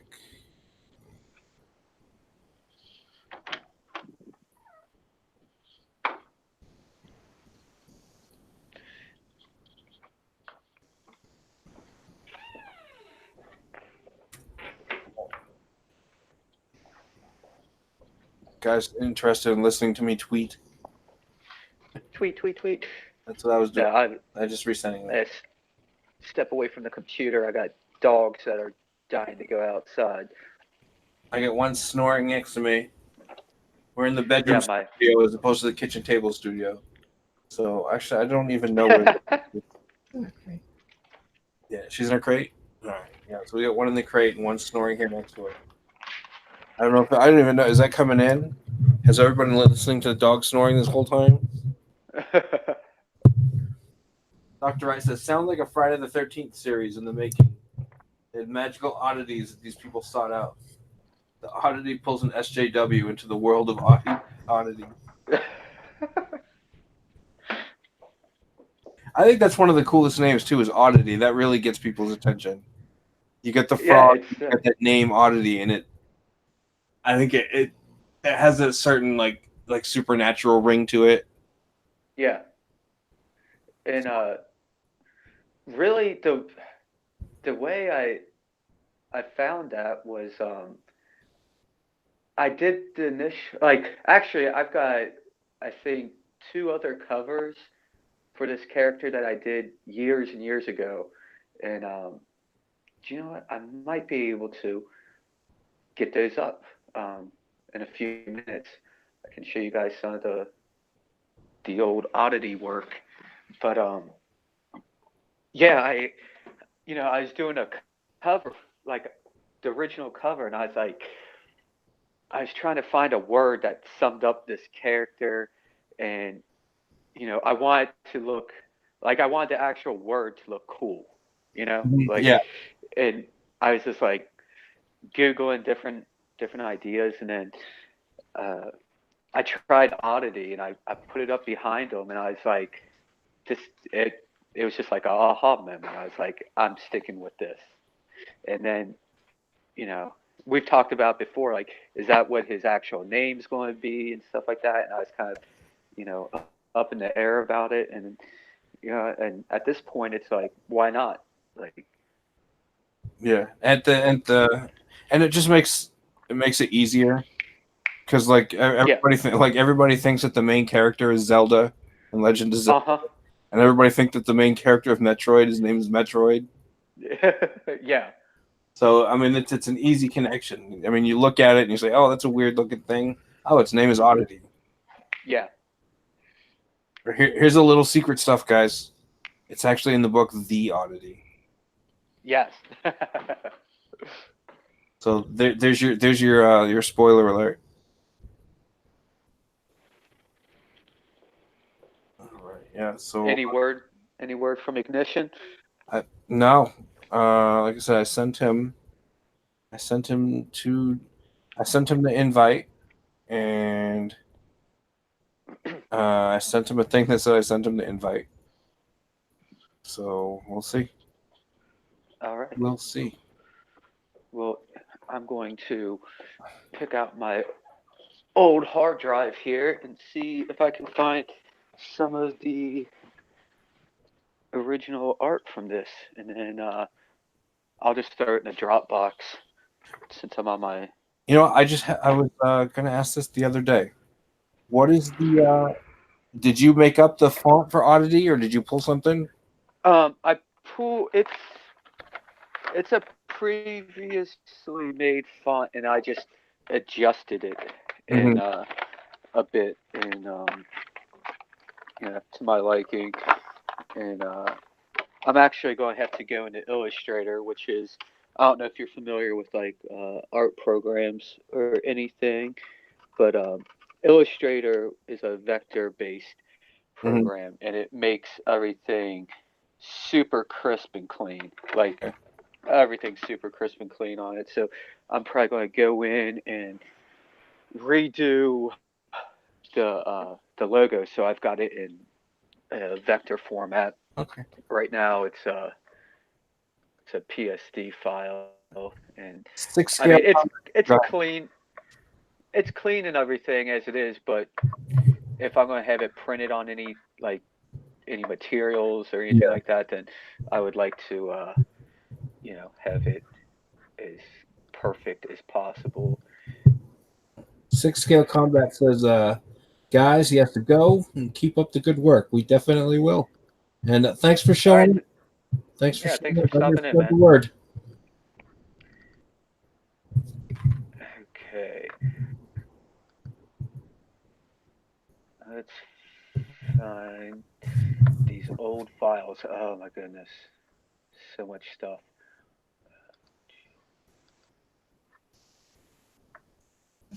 Hmm. My 6-year-old called from downstairs. Nobody's watching me. He's playing Minecraft, and the other two are not amused with Minecraft. Nobody's watching me. He just screams up the stairs. That's funny.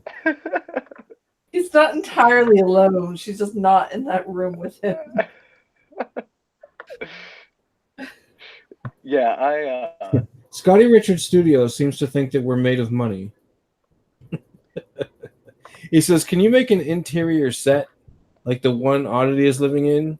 Just old junk arranged in an interesting way. That would be fun to see live streams from a location like that." I mean, yeah, I've got a lot of old junk. I don't. Our carport where all the garbage is. Yeah, I don't know if I could set up something like that and do the live streams from it. Our carport where all our broken furniture is. Let's see. Joe Frago, see you again soon. 6-scale combat. Remember to spread the word. Joe Frago says, I hate working in vector.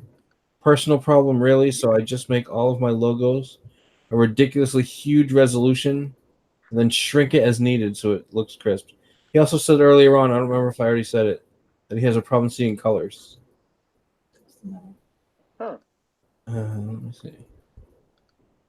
What did he say? He has a deficiency in all three cones in my eyes. This is Joe Fargo. So I can't see colors right. Yet I can tell that the colors in Oddity are really cool and unique. I really wonder what it looks like to all of you. That seems to be one of the biggest compliments we get is the color scheme. Yeah, which is hilarious because I never colored anything until I went to college. All I did was, and I was awful. I was awful with colors and painting and all that. And then after years of embarrassing myself in college, it eventually worked out. And I took a little bit of a graphic design class, and I've got a mhm. whole book about colors, like the color wheel, and Yeah, yeah. the whole. I mean, I took a whole course just on color design. Okay. I'm uploading some of the Oh, there it is. original. Okay. How's it going, man? Hey, how you guys doing? Pretty good. Hey, what's up, man? How you doing? Yeah. Just Did you guys just start a stream, or Oh have you? no, we've been going for over an hour, I think. Oh, Yeah. why didn't you just send me the link? I just sent you the link. So that when you asked for it, I was like, oh crap, I forgot to send the link. So yeah, I just sent you the link. So Yeah, I would have came on last night. I mean, now you know what? That's totally my fault because I had all these guys set up. The guys I had, mhm. the way we were doing it, the way I usually do the show is it's basically guys who have successfully crowdfunded, kind of talking to a guy who's getting ready. I had no idea who you were. I honestly, I mean, I had Sween said, "Yeah, this guy's a cool guy," and I was like, "Yeah, we'll have him on for the art stream." And then we, I don't know, you missed the art stream, which Yeah, yeah. I No big get deal. hijacked sometimes. Yeah, and so that's how I usually plan those. And then, like during the stream, they're like, "Oh yeah, that guy's doing the art for Graveyard Shift too." I'm like, "Why didn't anybody tell me that before?" I definitely would have had you on. I would have planned to have you on.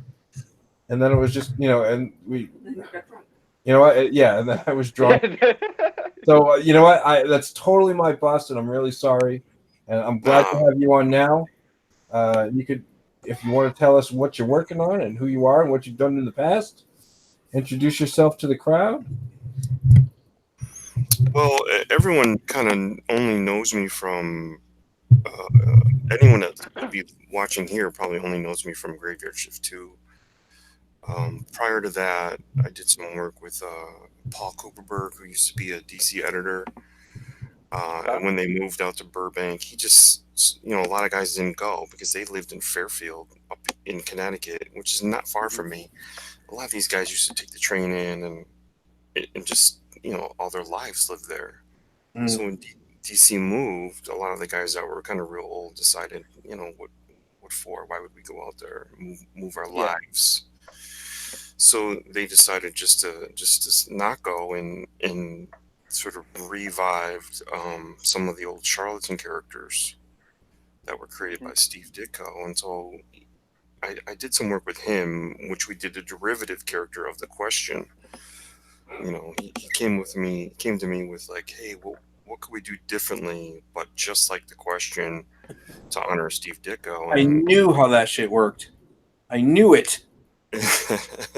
and I created a guy called he created the name Blank, but I created the look, and he just basically, instead of having a detective coat or a duster jacket, he has a suit and a fedora, but his face is chrome like Silver Surfer. Okay. So the bad guy sees himself when he's looking at him.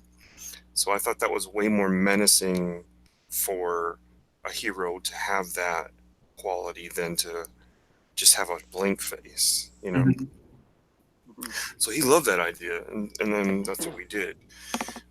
So that was the only work that I've had published, other than some covers I did for Rolling Stone and a few other places here and there. But very cool. The very first 20-page book that I'll have in my hand will be Graveyard Shift 2, basically. Now, how did you get that? Well, that was a contest, as you know, that was run on Twitter, and honestly expect to get it.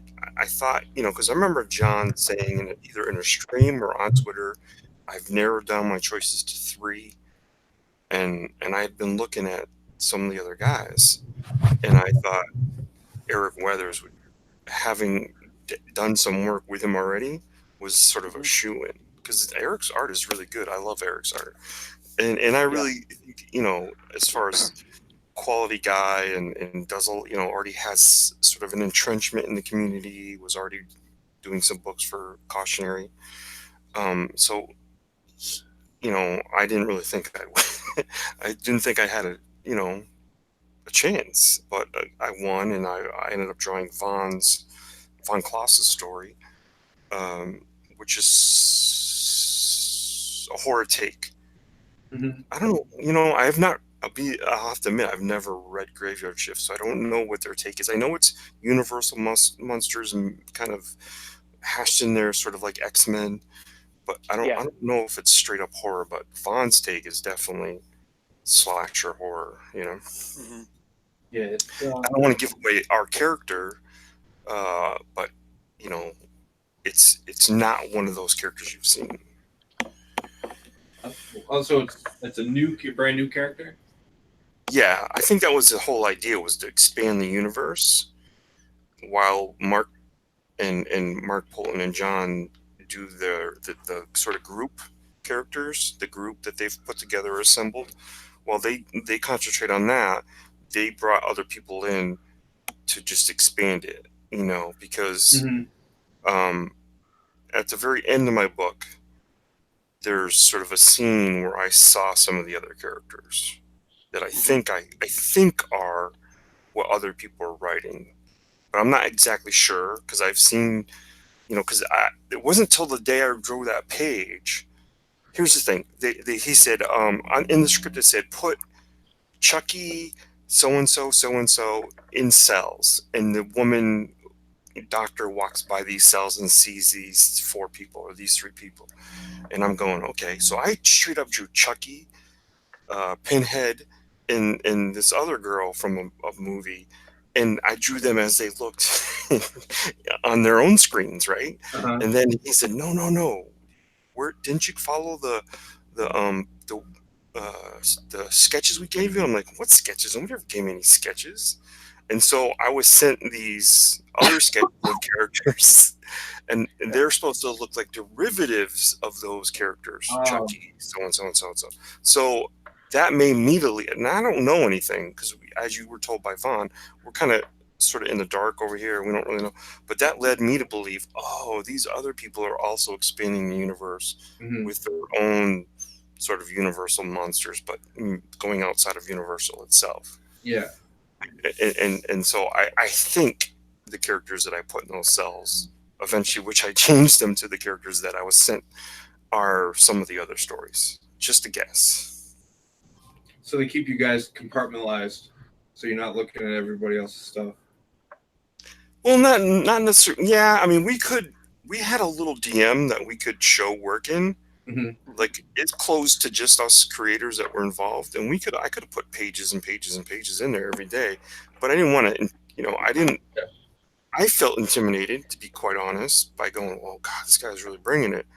And I would show a couple pages, and those guys would go, oh, this is really, really great, But eventually we all kind of just stopped using that DM, to be quite honest.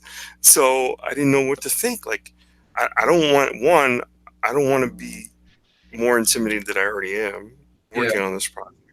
And 2, I didn't want to intimidate anybody with my work and make them feel like, oh, he's pushing us. You know what I mean? Yeah. And that either can be good for some people and be like, okay, I'm going to bring it. Or it could be like, I'm not, like, you could start to think, oh, I'm not bringing it. This guy really is. So I think it just sort of organically stopped, and everyone stopped using that DM, which it was fine. I mean, we use it now a little bit, like, hey, has anybody heard anything or whatever? But work was going in there pretty regularly. Like, by the time people got to page 6 on their respective books, it kind of just stopped. And they might have been thinking exactly what I'm thinking, like, oh my God, this guy's bringing it. I'm not bringing it enough. Because I'm very humble. I don't really think I think there's some really good pages in my project with Vaughn. There's some really like I was inspired, and then there was sort of a repetition that starts to happen with the type of character, because he was sort of he's sort of that meandering, go slow at the person he wants to kill kind of character. Uh-huh. So a Mhm. lot of my build up had to be sort of fear based. Yeah. And that's really tricky in art.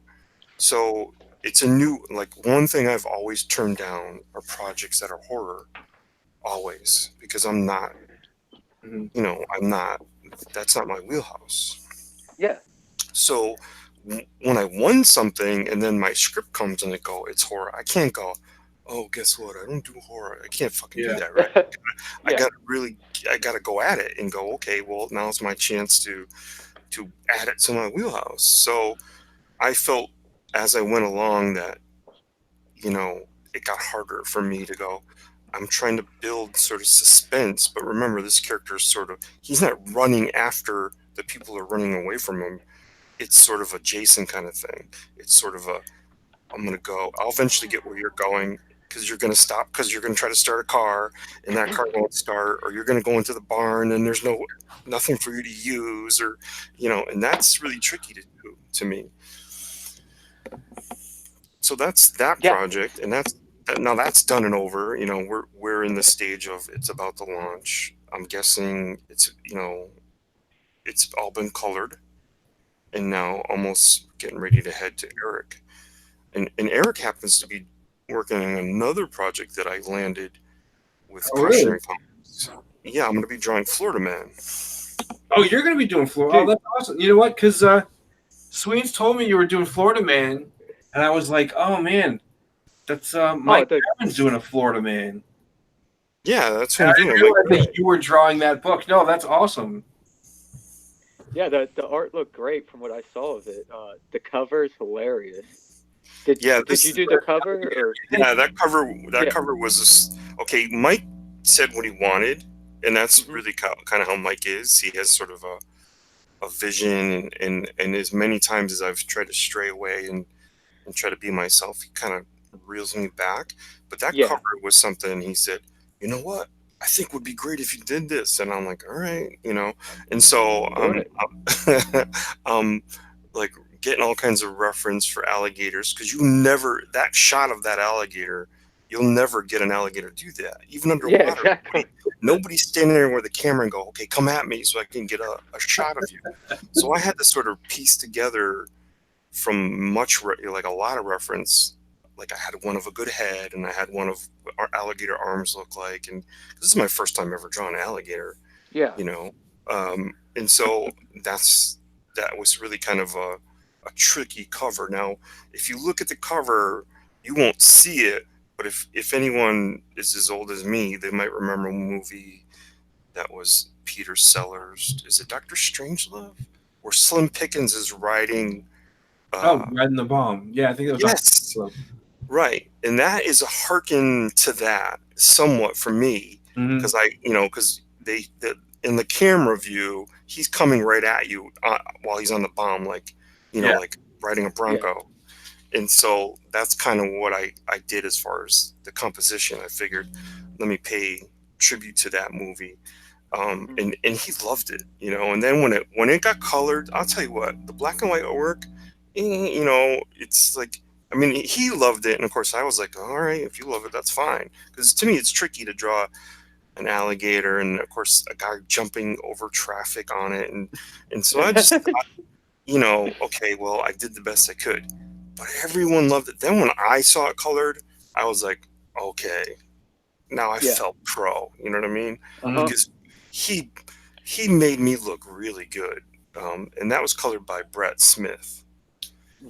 And I gotta admit that I was on top of the world when I saw that cover. Like, I'm sure this is the difference between, like, because I've colored myself, and most people that have seen any of my colored artwork, even this sort of ignition sort of thing, is I did that, and that was really tricky, because that was actually a finished, all the layers were put together, and then I added the skull.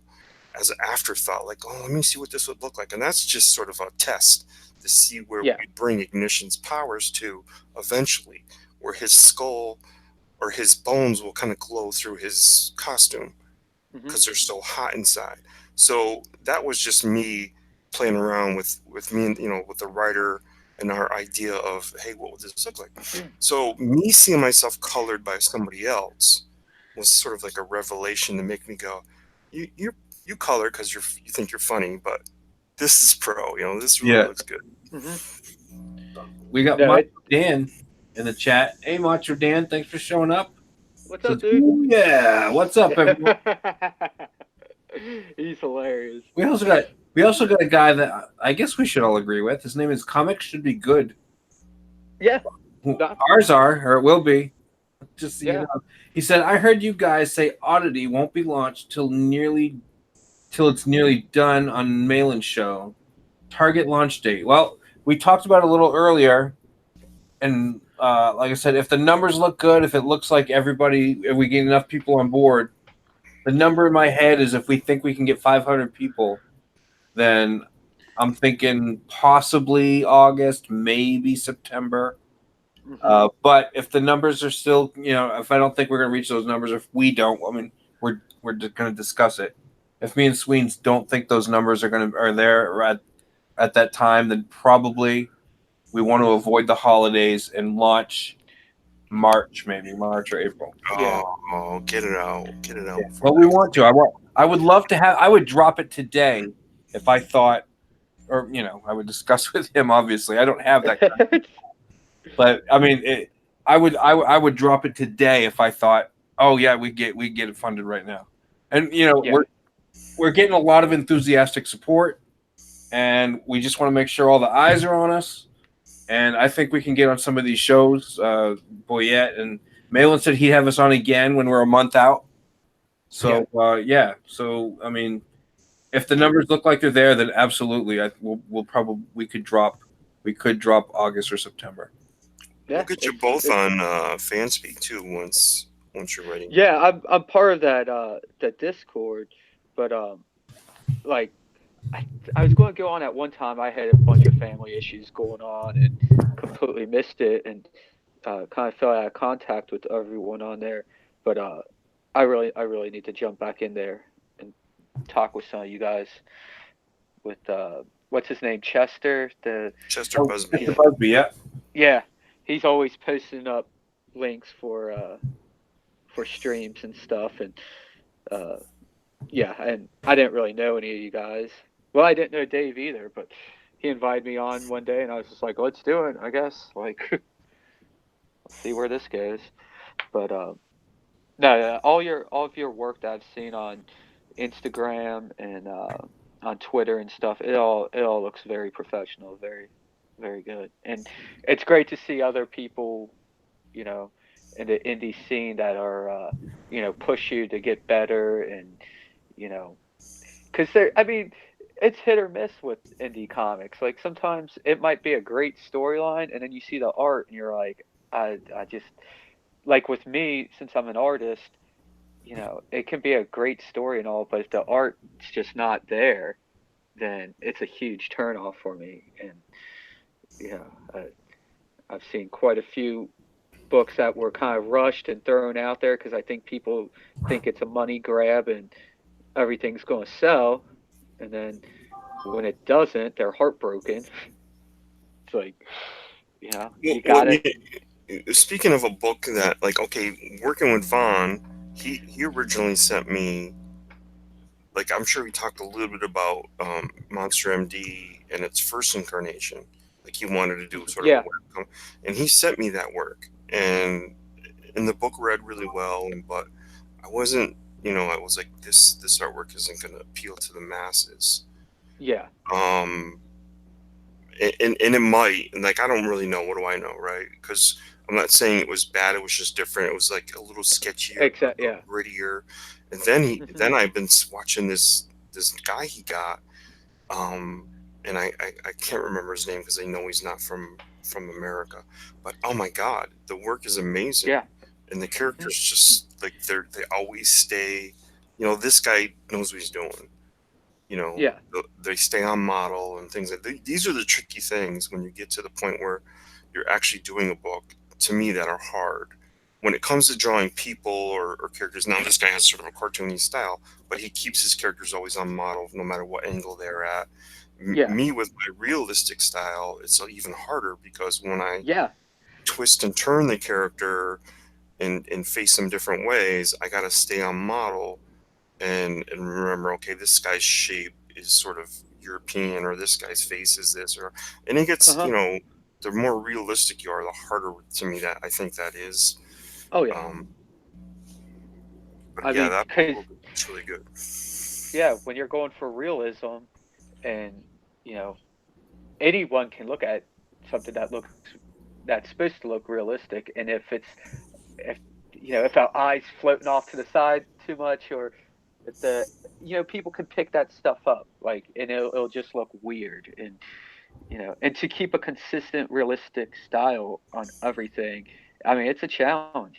Like, it's no easy feat, and you nail it. Like, I've looked through your work, and you do some really amazing stuff, so that's very impressive. But I can't wait Thank you to very see much. what yeah, I can't wait to see what Florida Man has in store for us all. It just seems insane, like hilarious.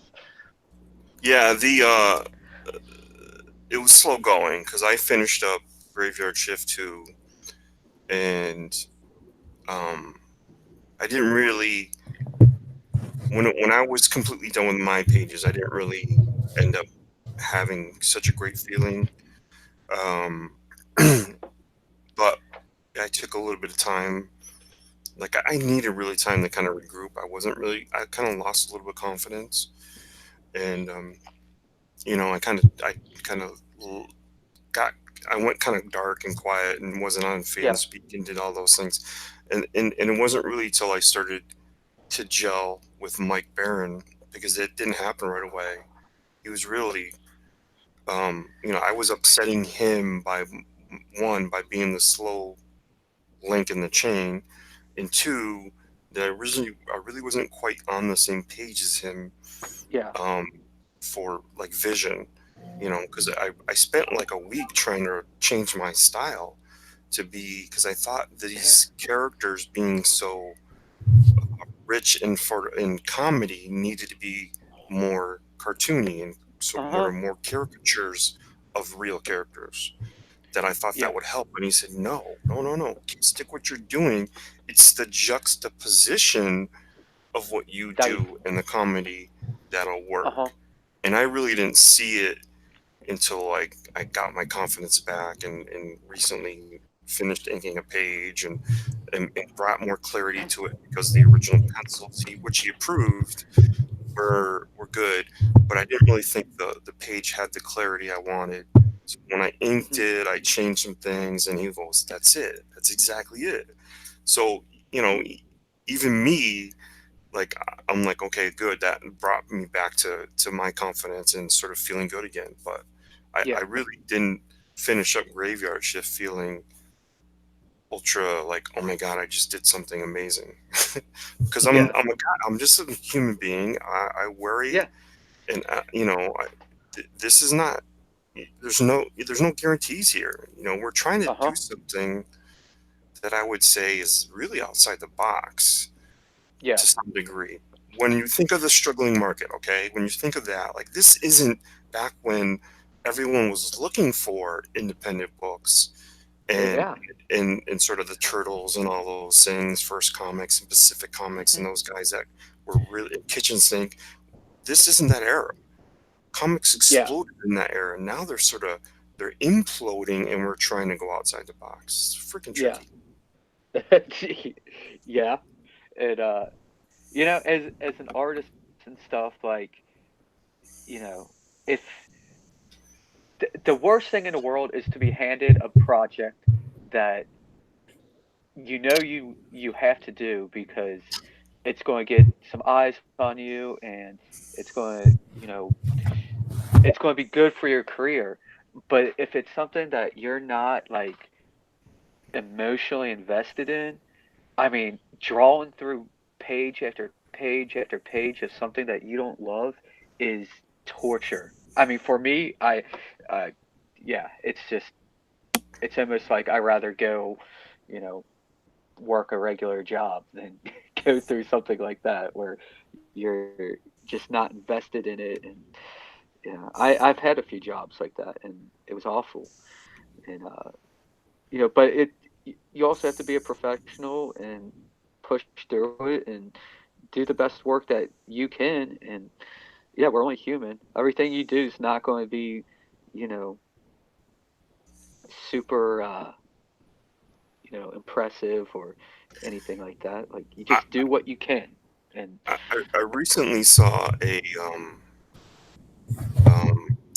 a documentary on a guy Mike Barron worked with on Nexus, Steve Rude. It's on here on it's somewhere on here on YouTube. Is where I watched it, but I don't think it initially was on YouTube. I think somebody sort of recorded it and then put it on YouTube because it's sort of a yeah, picture-in-picture kind of look that it has.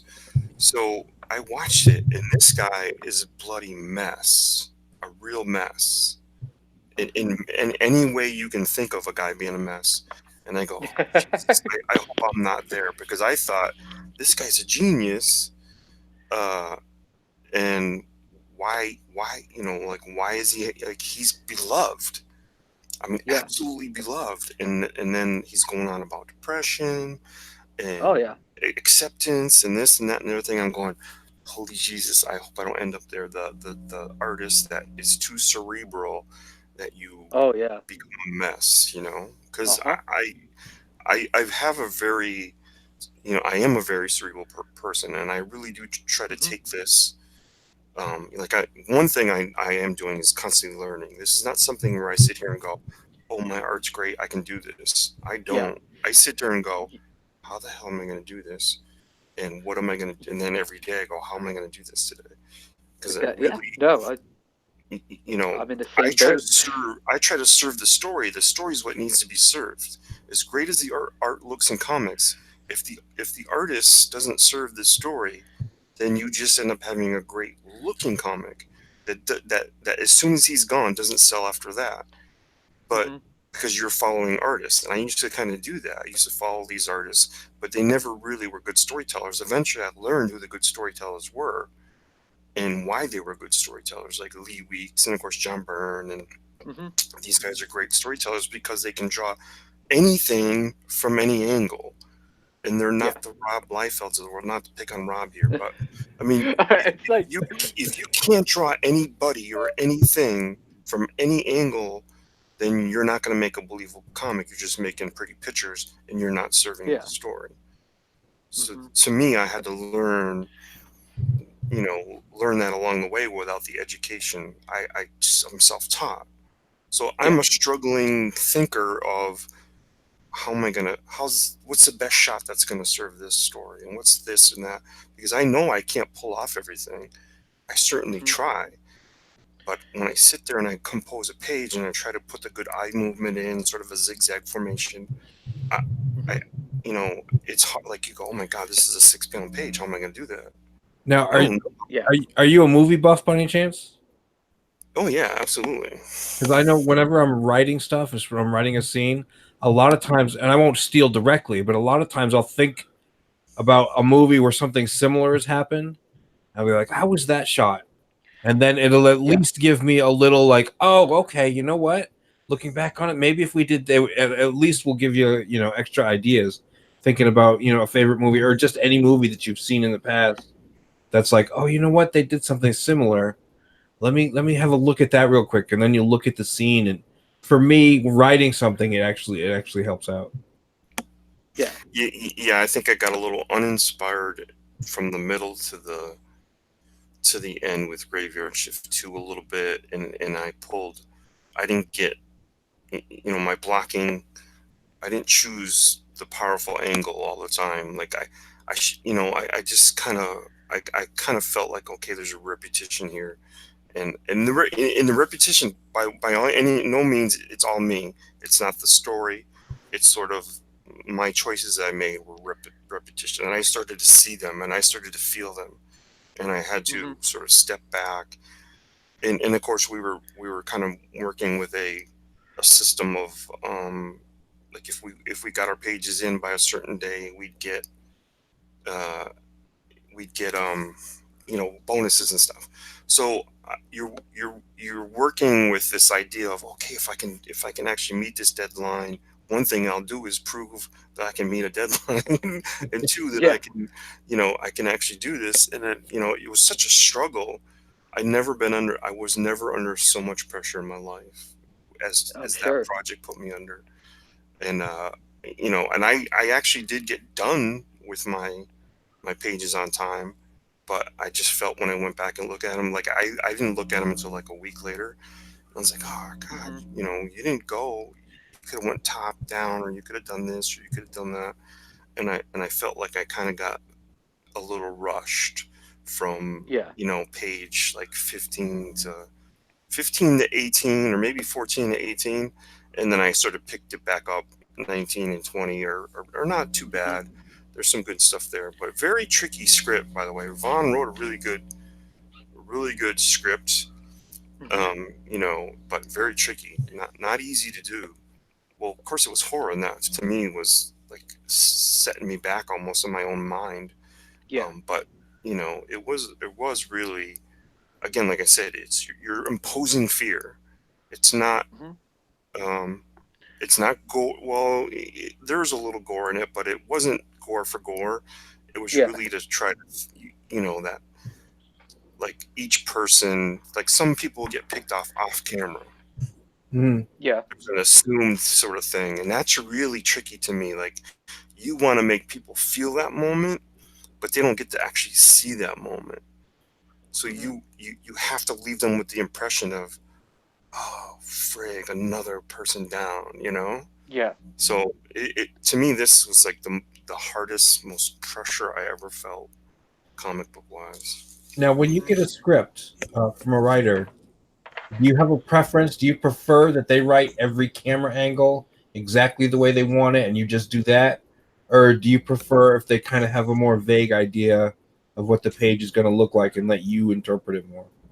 I like the more vague thing, and I Yeah. don't mind redrawing. Like, if I bring you, like, you're the writer, Dave, and I bring you the page, and you go, oh, you know what? I think we're missing a beat here.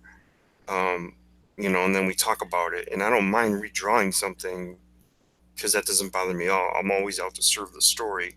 So, but I like the looser, more vague idea, so that there's magic that happens. Because Mhm. without Yeah. that, then I think you lose magic, and you just feel like you're being almost dictated to what to draw. Mhm. And Yeah. to me, Go ahead. to me, I'm like, how dare you?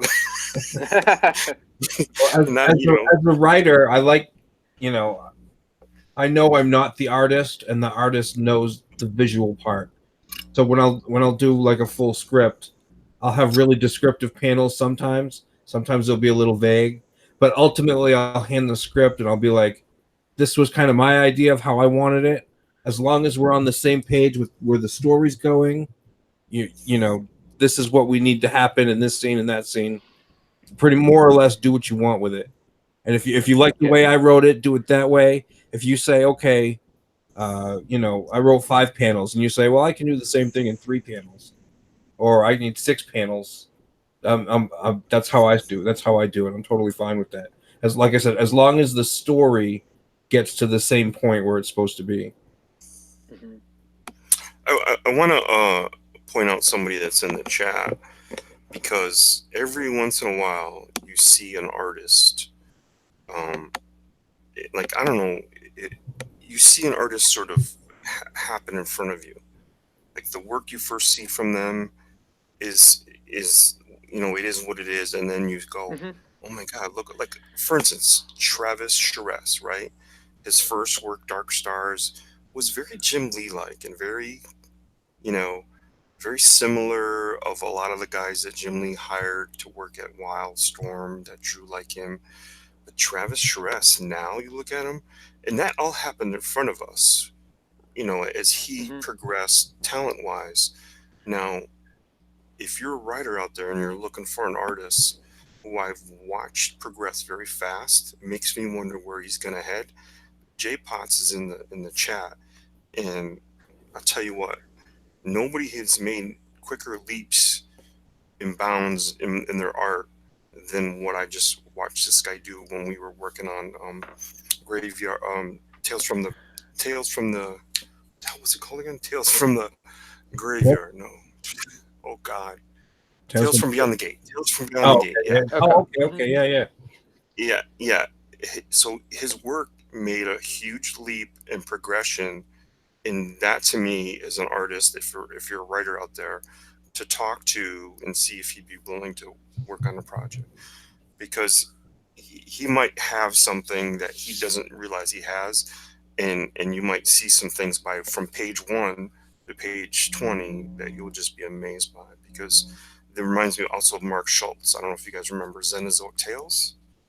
I remember the title. I don't remember much about it. When it first came out, it came out as sort of mini series in this other book, sort of an anthology.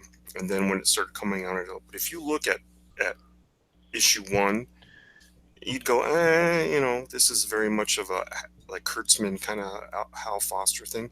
But if you look at issue 13 of that thing, you go, oh my God, this guy became Frazetta, and he just made these huge leaps. And every once in a while, you see artists like that, and that to me, that's what I hope. There's something in me where you'll like, as you see me grow, as you guys are, hopefully, get the books like Oddity and my book and stuff like that, as people, that they see the progression.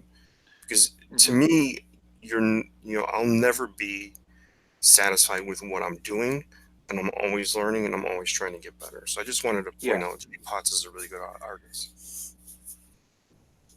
No, that's awesome. It is really great to see people, progress and get better, and it pumps everyone up when they see that, or it should, unless you have a serious ego problem, which is another issue. But no, I'm looking through his work right now, and he's got some really, really awesome stuff. No, that's great. I'm gonna have to keep a closer eye on Mr. J Potts. All right, for anybody who's new in the chat, we've got Todd Mulrooney. This is Ignition. Follow him on Twitter. You have an Instagram? Yeah, I do have Instagram. All my Instagrams and Facebooks and all that are my real name, which is Todd Maroney, or it's Maroney Todd. Instagram, I think it's Maroney Todd, and Twitter, it's Maroney Todd. So I don't have any monikers or phony names, because I'm old and I didn't realize what that was all about, protecting yourself.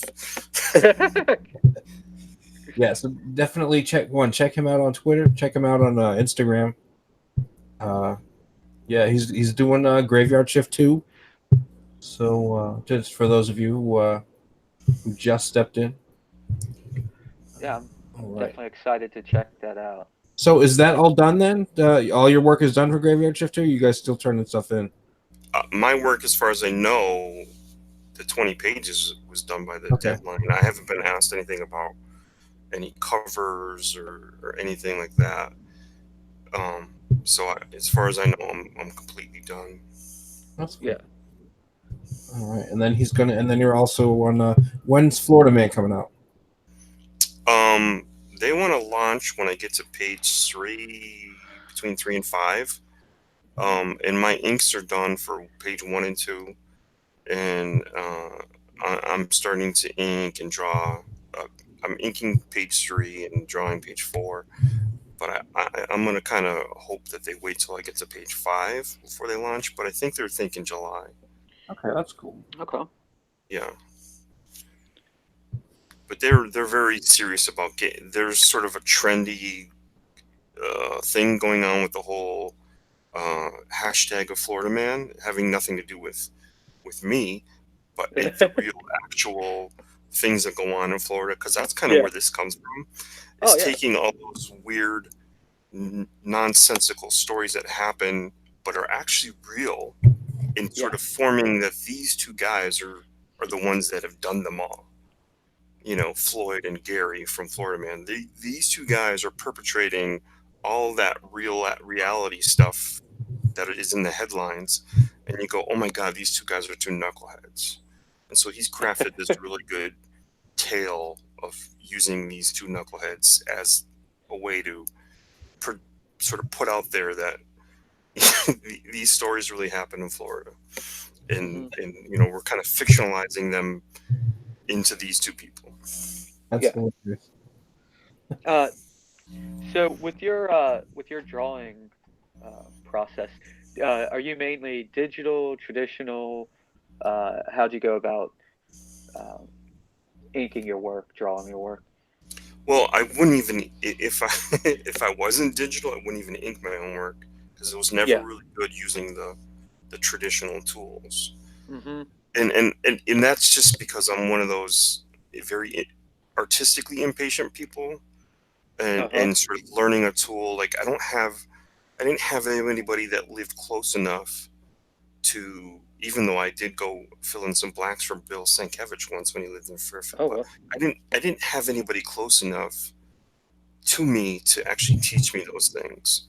Yeah. So every time I would ink something of my own, and I would go down to dinner and come back up and look at it and stand above it, I go, oh my freaking god, what did I do? So it wasn't until I even was, I even bought the digital tools and the stuff I Hmm. use that I would even be in comics, to be Yeah. honest.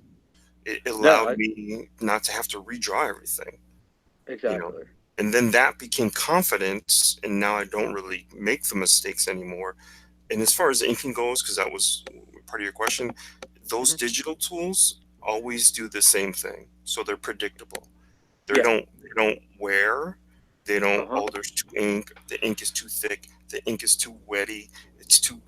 It's Yeah. they're predictable. So I can learn how to use them and get Hmm. better at them. Because Yeah. No. me in those traditional tools suck. Yeah. No, I get it completely. I do all of my drawing, inking, everything on an iPad and coloring. I just do it all on an iPad. And people ask about, selling original and stuff like that. And, you know, I can always print it out in a blue line and I'll ink over it. Like, just using micron pens and stuff. I started off inking traditionally, and then as soon as I started using things digitally, I got a lot more confident, like you're saying, and I wasn't scared to throw down a big black spot or anything, and I've grown a lot just from using digital, a, a device. But no, and some people look down at digital, and that's fine. I mean, whatever, as long as you can make a beautiful piece of art, like I, I don't care if you're using, your own fecal matter, whatever. But uh, no, it's just preferences and whatever gets the job done. Yeah, there was another. Let me tell you a little bit more. There was something that also happened to me where my eyesight changed, Oh, and yeah, and I used to sit at my traditional desk, and I had one of those lamps that was a big, um, sort of also had a magnifying glass, and uh a huh, light connecting to it, and you know, I just honestly would have not, um, I would have never reached this level with my work if it wasn't for becoming digital. yeah, Because I just wasn't good enough. I was making mistakes, and I draw myself into a corner. And compositions, because what I do now is pencil, and then I hmm, look at it and go, what would work better? yeah, And I don't have to erase. I can move those boxes and panels around, and I go, you know what? I'm gonna actually make this. I'm gonna stretch this panel, so I kind of know when I'm gonna ink. I'm just gonna sort of redraw it, and yeah, sometimes I can just draw in ink a little bit because I've already drawn hmm, it in pencil, but I'm sort of changing it or whatever. So it's these tools, it's this system that has made me a much better artist. Because yeah, honestly, I just would have never, I would have never been a good person to work with or work in comics at a Mhm. traditional level, because that would have just been maddening. With okay, remember that page I did yesterday? I scrapped it because I didn't like it. Yeah. Because that just would have been me, you know. Mhm. So my eyesight changed, and going digital really helped. Now my eyesight's back good again, and obviously I had sort of a health thing, and now it's all better, but Yeah. without going into it. But Mhm. um, I just really kind of made leaps and bounds and progressions. I used to Mhm. play baseball and played baseball, Division 1 baseball. So Wow. progressions, when I say progressions, meaning you take a day off or a week off and you come back and you're better. Well, Mhm. in baseball, your progressions happen in the off season. You get a little stronger. Maybe you work out. Maybe your body Yeah. starts to heal because you had a grind of a season, and then you Mhm. you come back and the next season starts and you go, oh man, there's a lot of pop off my bat. Yeah. And that's similar when I talk about progressions. It's like you have to keep educating yourself to make a progression. You have to Definitely. realize you have to look at art objectively too to make these Mhm. progressions. And without that, um, and without going digital, I think my progressions would have just stopped at some point, and I would Yeah. never would have been able to be on a book like Florida Man or even do Graveyard Shift. You Mhm. know, No, definitely. Do you use what program do you draw in? I drop in draw in Clip Studio Paint, and Uh-huh. I've bought some of the I've bought 3 or 4 different guys. Uh, they're mega packs of brushes. So I have Mhm. brushes that'll do just about anything. Yeah. But I've bought a Dub, who's Alberto. Shoot, I forget his real name. I bought a Flyland Designs, which is geez, I'm gonna forget these guys. Are gonna get mad at me. Flyland Designs is a guy who has a channel here on YouTube, and he Mhm. makes professional brushes. Oh my God, Mark Allen? No, it's not Mark Allen. Brian Allen. Poof. Okay. If I sort of forgot his name, I'd be mad. So Brian Allen. Where's another guy on Twitter that a lot of people know? Oh, Kevin Webster. Is it Yeah. Kevin Webster? I know Webster. I'm pretty sure I'm Yeah, familiar with. his little avatar is like a little white skinny guy head, bald headed guy. Mhm. And he makes really good brushes, and so the program has some sort of cheats and things like that. Like I'll grab people who make tree brushes or branches or leaves, Yeah. and then you just got to figure out how to use those things. Exactly. I don't know if you guys ever saw my page for graveyard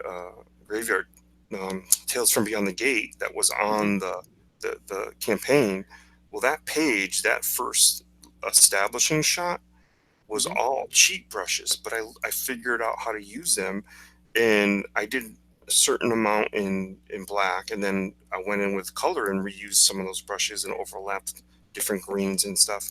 And if you look at Yeah. that establishing shot, that was, a lot of people said, wow, how the hell did you do that? And there's a lot of cheats there. Now it still Yeah. did take me almost there's about 16 hours on that total page. It did take me a long time, but if I had Mhm. done every leaf by hand, Oh yeah, I'd dude. still be It's doing those leaves.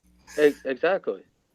And I mean, it comes down to time, and I mean, time's money, and I would love to sit there and take my time on each piece and make it absolutely perfect, but there is no perfect. And then you get to the point where you just realize you're chasing something that will never be you'll never catch, like, and you need just to accept it, like, when a piece is done and when it does its job, and keep moving forward.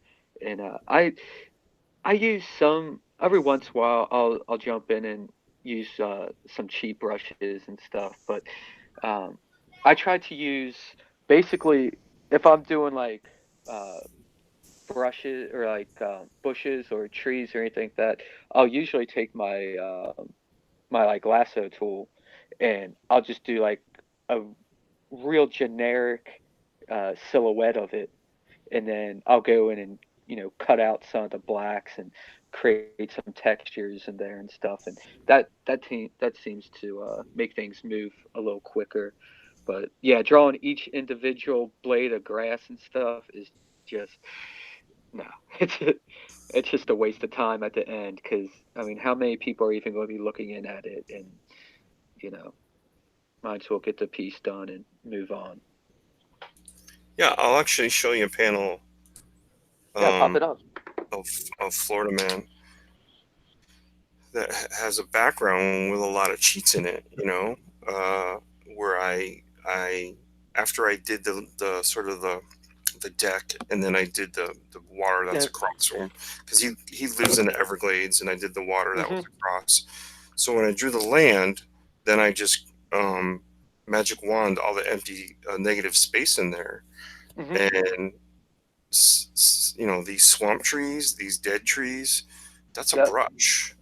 Yeah. The overlapped black leaves and sort of I did the black first, and then I overlapped the swamp trees over. I put one tree laying down, and then I threw some grass, which is another brush. Mhm. And you know, um, it's supposed to. The idea is, does it? Do I need to spend that amount of time to do every leaf for all those trees? And I don't, Yeah. Of course because the not. idea, the story is in what this guy's doing. He's peeing off his Yeah. deck Exactly. because he was pushed outside to pee because there was a python in his toilet. I saw that. I saw that. That's hilarious. That was really funny. I did see that panel where the snake's coming up between his legs. Yeah, and That was that great. was actually scrapped because he didn't like that. So I had to go with. Why not? It was Yeah, I great. really loved it. I thought he would see. That's where sometimes you're working with a writer who definitely has a vision of what he wants, and Yeah. he was like, no, because we're. And I didn't know this because that was just like an idea I had. Let me have this snake coming up through him Yeah. sitting down, and he's like, no, that actually happens later on with a girl who's in his new house. I was like, oh Yeah. Jesus Christ, because I thought, oh my God, he's gonna love this idea. But no, he Yeah. just kind of stumbles into the bathroom, turns on the light, and goes, "Oh Jesus, a snake in my toilet." So he kind of gets pushed outside to pee Mhm. because of it. So uh, you know, but yeah, I really did love that panel. But so I saved it and I have it, and I'll have to reuse it later. But I'll have to throw a woman. I think it's gonna be. Oh, I just gave away something. It's I okay. just gave. So I'll just I'll edit reuse it. that out in post. That's all right. It's So hilarious. there's going to be a lot of these things, like for instance, here's where the alligator comes in. There's a story where a guy robbed a store holding an alligator, like he was holding Okay, a that was gun. recently. Yeah. So he's holding an alligator, almost like it's an AK-47. Like, give me all your money. And I believe Gary does this. It's so ridiculous. You're right. It's great though. That's So funny. that's kind of why I changed my style, because I thought, oh my God, I need to add. I thought I needed to have the characters look a certain way, so they added to the comedy. But Yeah. it's really the juxtaposition of reality that makes it funny. So he's Mhm. kind of right, and I didn't see it at first because I was trying to go, more towards like the way Oddity looks, more character driven, more Uh huh. cartoony with a certain flair, and I was trying to head that way. And he's like, Yeah. you know, he's going, "Where's the art? Where's the art?" And I was just like, "I'm in the middle of changing my style." I was like, "Why?" So you know, that's just kind of me trying to think outside the box of what Yeah. will work here. But now I Mhm. see it. Now I kind of get it. Yeah. Because this is real. These are stories that really do happen or did happen in Do. Florida. It made the news.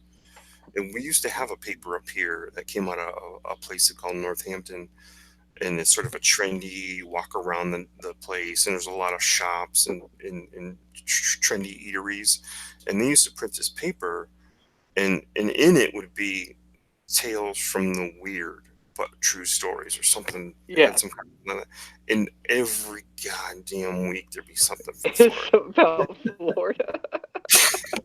Hey, I just want to acknowledge before we continue, we got Nerd Wonder in the chat. Oh wow! What's up, Nerd Wonder? Hey, what's going on? We were talking about her last night on my stream. It's one of the few things I remember. Yeah, I remember the voice. One of the few things you remember. A few things I remember about last night was we talked a little bit about Nerd Wonder. Who would pick the voice? Be the voice of one of Vaughn's characters? That's So, right. Yeah. We talked about doing a live radio play of Monster MD, and I was like, "Oh, we need Nerd Wonder," and as the voice of Heidi, and he was like, "You know what? I totally had her in mind the whole time." So Dave, are you working on anything other than Oddity? I've got a few of my own projects that are right now they're kind of I'm focusing on this one. Mm-hmm. But the money that I get from this, I'm gonna put toward. I got a character that do you know who Ashcan Press is? They do like little Ashcan books, and it's not really a comic book, but you do like a 3-page story, and then they get an artist does like a print for the for that particular story. So I got a 3-page story coming out in August, I think, and that character, the topic for that book was heroes, or super. So I got a character from that book that I got that character. I'm gonna take it and make a basically an anthology book with that one character in it. So I'm gonna get a few artists and do a bunch of stories about that character, and it's gonna include some of the other character ideas I have. So it's kind of like almost like an intro to the Indie Dave universe. But it's gonna be one complete story, but it's gonna be told. Different artists will tell different parts of the story. I'm gonna write all the scripts and have different artists, do the different stories. And then one of those characters is actually gonna get her own book later on with another artist I'm working on, Paul Dozier. So that's kind of how I have it planned out right now. Look forward to it. Yeah, staying busy. Yeah, I got to try. What I want to do is I want to build up my name just enough so that when I retire, I can just write comic books. There you go. Make a little bit of money that way. Yeah, I'm almost at that retirement age. Yeah, I don't know, 10, 15 years away from that. So. God, I'm almost jealous. No, I'm only joking. I'm not that. Don't be. It's actually kind of scary. I have like nothing ready to go. Yeah, well. What we all need to hope for is that the community grows. That if we get known for the successes aren't what we're going to get known for. We need to get known for hey, beyond those successes, there's some really good books over there. I just read such and such, and it was really great. So that is what this community needs to happen, because we're not, the whole separation of, left and right and this and that and the other thing is not going to be. It's not business savvy, right? In the end of the day, it's not business savvy. We can sit here and say what we're not doing is this. We're not putting any kind of agenda in our books, right? We're not putting. Yeah. But what we do want is everybody who loves comics to buy them. So the more successes that happen underneath the big successes, because people said, you know what, I gave that book a shot and it was really good, or I read Stardust and I enjoyed it, or whatever.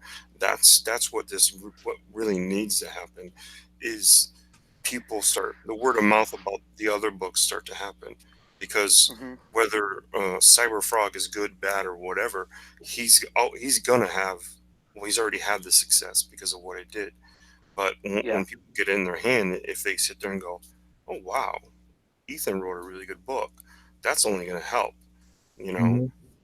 because everybody knows he can draw. He drew at DC for 20 something years. Hmm. You know what I mean? So this community needs the smaller guy to get word of mouth out there, and I think that's actually happening. By the way, there were I some books, do. yeah, there were some books that really did really well, and then when they were in hand, people went, "Oh wow, this is actually really good." Yeah, and after a year or two down the road, after um, we start getting more established artists, writers, people working on, their second or third book, whatever, and then, it would be, I think it'd be smart I was talking to Edwin about it last night, and, you know, to have more crossovers going on, to actually create a universe within, all these independent creators, and start having more crossovers, and, get people more, it just kind of homogenizes the whole group, and it kind of lifts everyone up, and you start getting these characters more recognized, uh and we just keep building, and it seems like a lot of these books are starting to take off, and they have big followings. I mean, I'm super excited for uh Shinobi Sasquatch. Like, I think that's going to be an amazing book. Yeah, Monster MD. No, I have no doubt that's going to be a great book. And those are the two that really, really got me excited. Like, with what's going on with this group of people, like how well these books are doing. And no, I hopefully, I mean, we all get to the point where this can be, a real job. Right now, like, it's hobby time for me. Like, after my 9 to 5, I come home, do the family thing. Once they're all in bed, I'm drawing up my comic, and I would love to be able to have that as my only job one day. I mean, it's not very likely, but that's what I'm shooting for. And uh, Yeah, that's. I mean, that's what we'd all like, and it's money drives everything. I mean, it seems sometimes you get that kind of greedy thing. Oh, he wants a bunch of money, but no, what he wants is money buys you time. Because mhm, if you're an artist and you're working a lot of commissions and you're not getting a lot of a steady comic work, and then you can get yourself, even if it is your own book, and you can work in doing what you love and doing what you really want to do, as long as that money's come in, it keeps you doing that. It's not mhm, greed. It's not greed for the money. It's now my time is truly valuable, and I can mhm, make the best use of my time. exactly.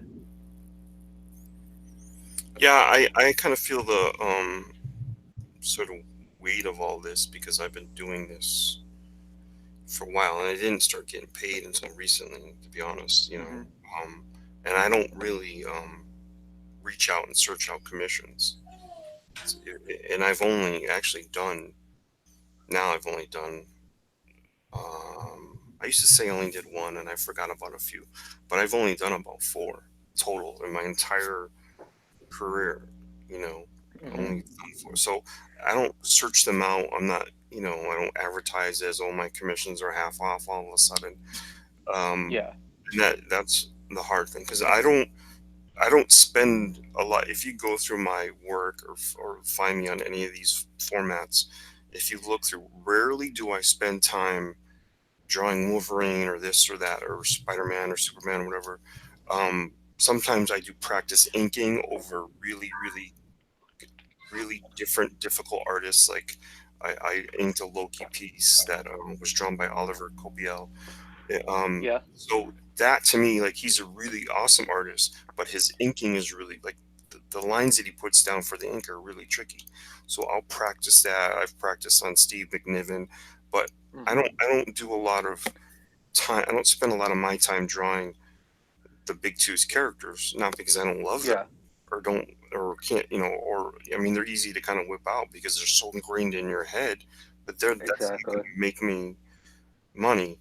And that's why I'm not on drawn and quartered all the time, because Hmm.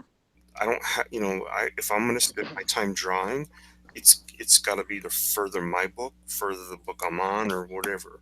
So I'm one Yeah. of those guys now. Not that I would turn down commissions or not do commissions, because I color my own work, and can Hmm. put, and I can actually do like you said, where you can print it out. I have a really really good printer.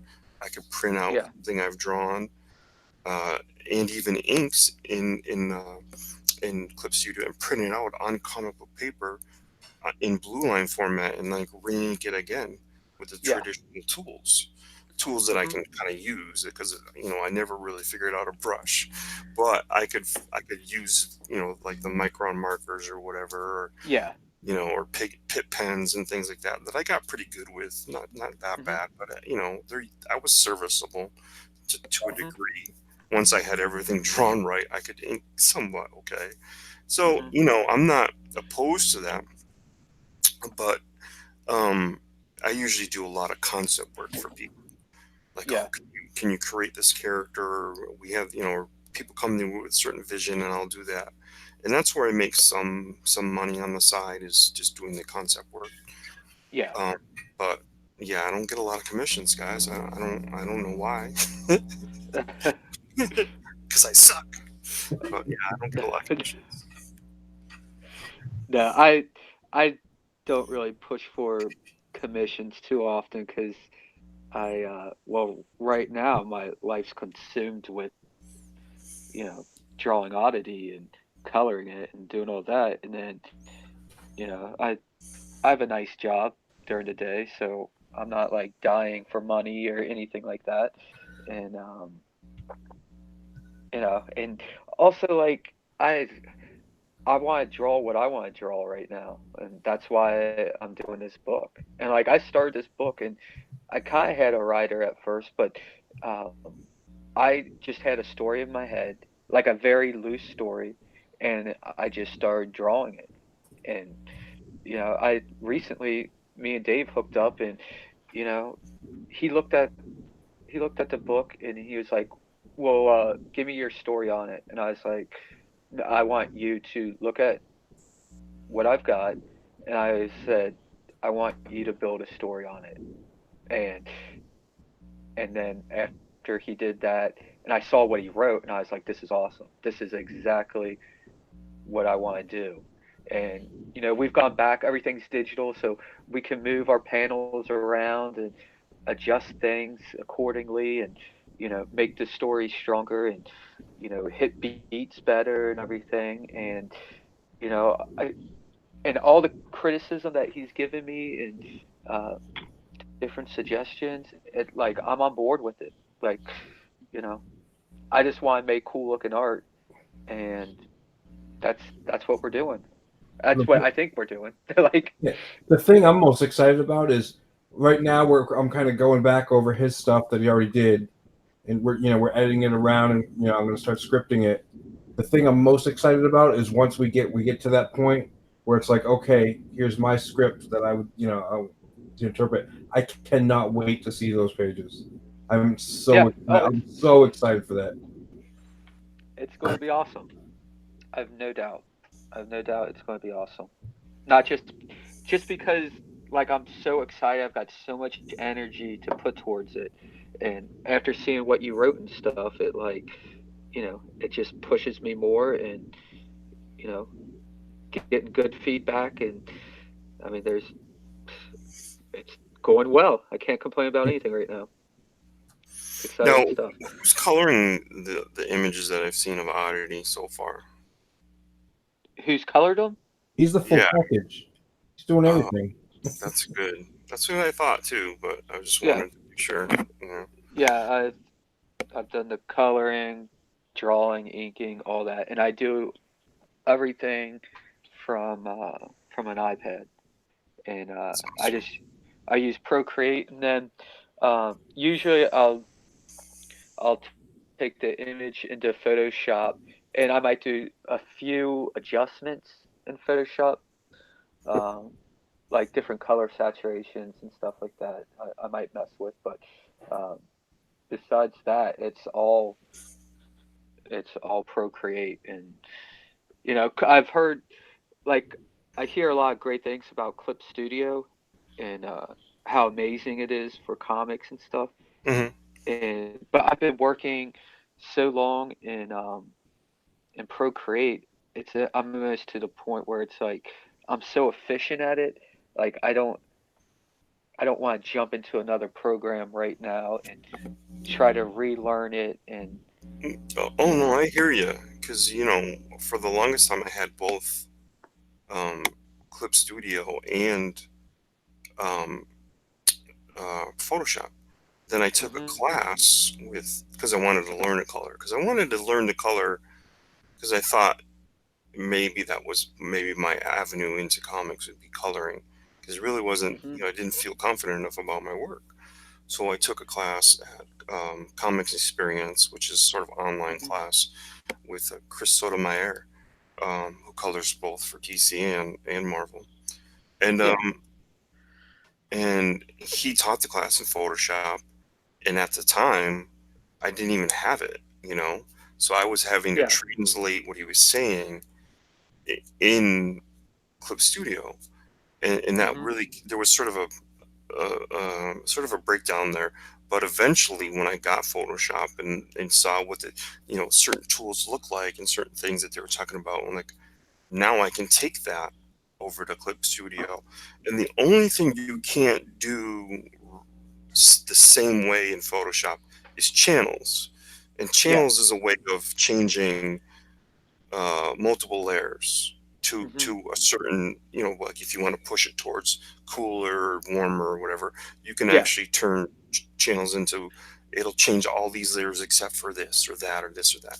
So you Mhm. can't yet do that. Actually, there is a way to Yeah. do that. You have to kind of create actions and turn those actions into the same kind of things as channels. But alpha channels Yeah. is the only thing that's different other than the range of Yeah. colors. And the range of colors is, that's not that big of a deal right now. Mhm. Yeah, I hardly ever use channels. I uh I use I basically keep all my selections saved and just work off like that. Channels seem like I work with I work at a design firm during the day. Like I do 3D sculpting, and then I'm around just everyone else are 2D designers, and it seems like channels is like it seems like it's kind of like an old school way of doing things, which is fine. I mean, whatever, there's a million ways to do everything in Oh Photoshop. yeah, right. Like you, yeah. So it's just what you're comfortable with and what works for you to get that final result that you're looking for. And yeah, so I never really jumped into channels too much, and I don't know too many designers, at least at my work, that mess with channels that much. But um, I can definitely see where it can make some things easier.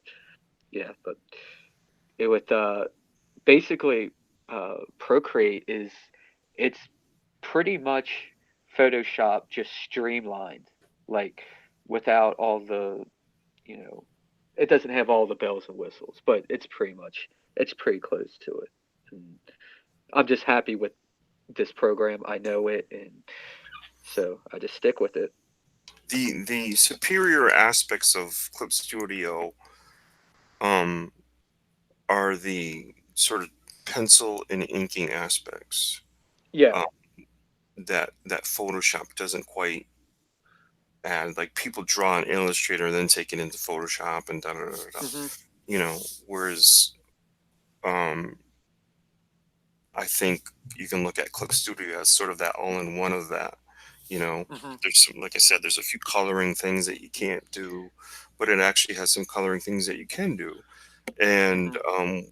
one thing that is easier in Clip Studio that isn't as easy in Photoshop is flatting. There's some, Yeah. as long as your artist closes off the work, or almost closes it off, there's some flatting that you can do in Clip Studio that's so much faster than you Yeah. can do in Photoshop. So it has some advantages, and like you said, you learn something, and sometimes you learn a couple of different ways to skin a cat while in it, Hmm. and then you go, and I'll always watch videos of people doing. I go, oh, it's as easy as pushing that button. Oh, I didn't really know what that button was for. Hmm. So now I Yeah. know. Now I know clear to opacity means get rid of all the gets rid Uh-huh. of all the white and things like from paper. If you want to turn paper, scan a piece in and then color it, you can get rid of all the white and all the pencil smudge and all that with one button. I never knew that for the longest time. I used to go in Oh there yeah. and erase, do all this, get rid of all this smudging and this and that. Oh, And now you can just sort of lift those lines right off the paper, and what you have is it's back now. It's on a raster layer. And hmm frig, if I didn't learn that until I like know 4 years after. that it's so frustrating when you Oh see yeah. that. Like I did the same. I did something very similar until I found out about bit mapping, and then you'd bitmap a piece, and so it turns it, black and white, and then you can just take a lasso tool and select a little area of white. You go up to select, and then go to select all, and you delete it, and it gets rid of all the white, and you've got like real clean lines. It's a, Mm. it's amazing. It takes just seconds to do, and yeah, I remember when I first started Photoshop, I'd be, going in and just hours upon hours just wasted. Like just it was completely wasted. But When I first opened up something and colored it in Clip Studio, I was doing like you do in a coloring book, is, well, you got to get close to the black. I knew nothing yeah, about layers and this and that and the other thing. So a uh lot huh, of my original things, if you go really tight, like, hey, you miss a few pixels here and there, because I didn't know what the heck I was doing. And that's uh why I huh, wanted to learn how to color. Um, and and and I didn't start there. I actually started with Michael K. Russell's sort of series of things that he did. Um, where you could do it at your own pace. It's sort yeah, of an online course that you take and you do it at your own pace. And he's a particular type of artist. I mean, colorist who doesn't do. He's not a very cut and grad artist. Like, he shows some cut and grad, but he's not like that. So hmm then I went and I learned cut and grad in the comics experience class of Chris, and yeah, realized I kind of don't like cut and grad. Now I kind of use it here and there, but mostly I'm always kind of like the way Oddity looks is uh, where the cool is next to something, and then the highlights. I'm kind of smudging those to make the transitions a little softer than cut and grad, yeah. because That's I'm not a big fan of that.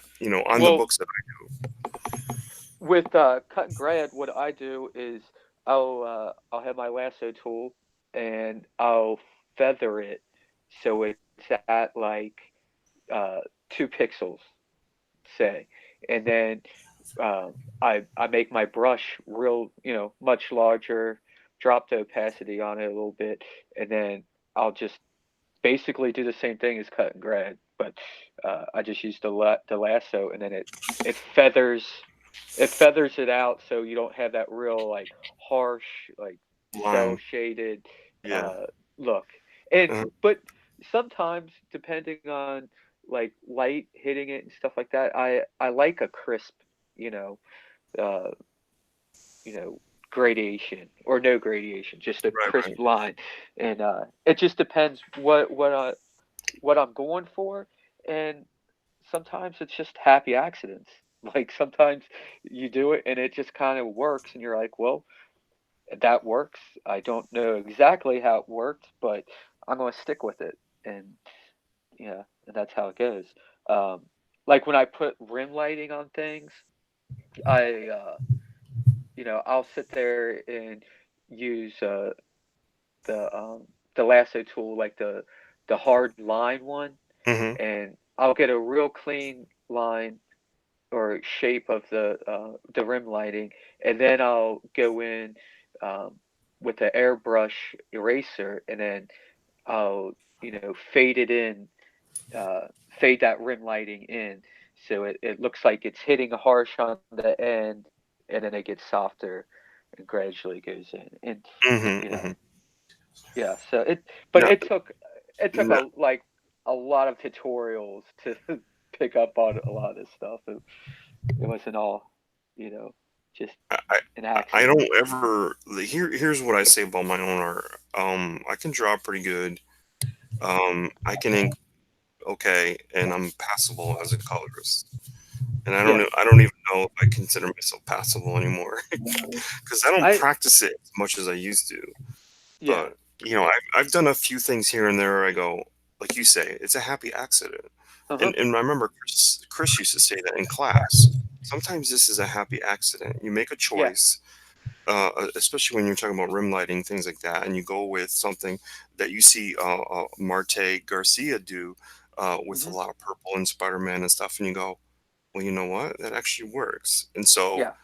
that becomes popular, and then all of a sudden everybody's using purple and Spider-Man. But Mhm.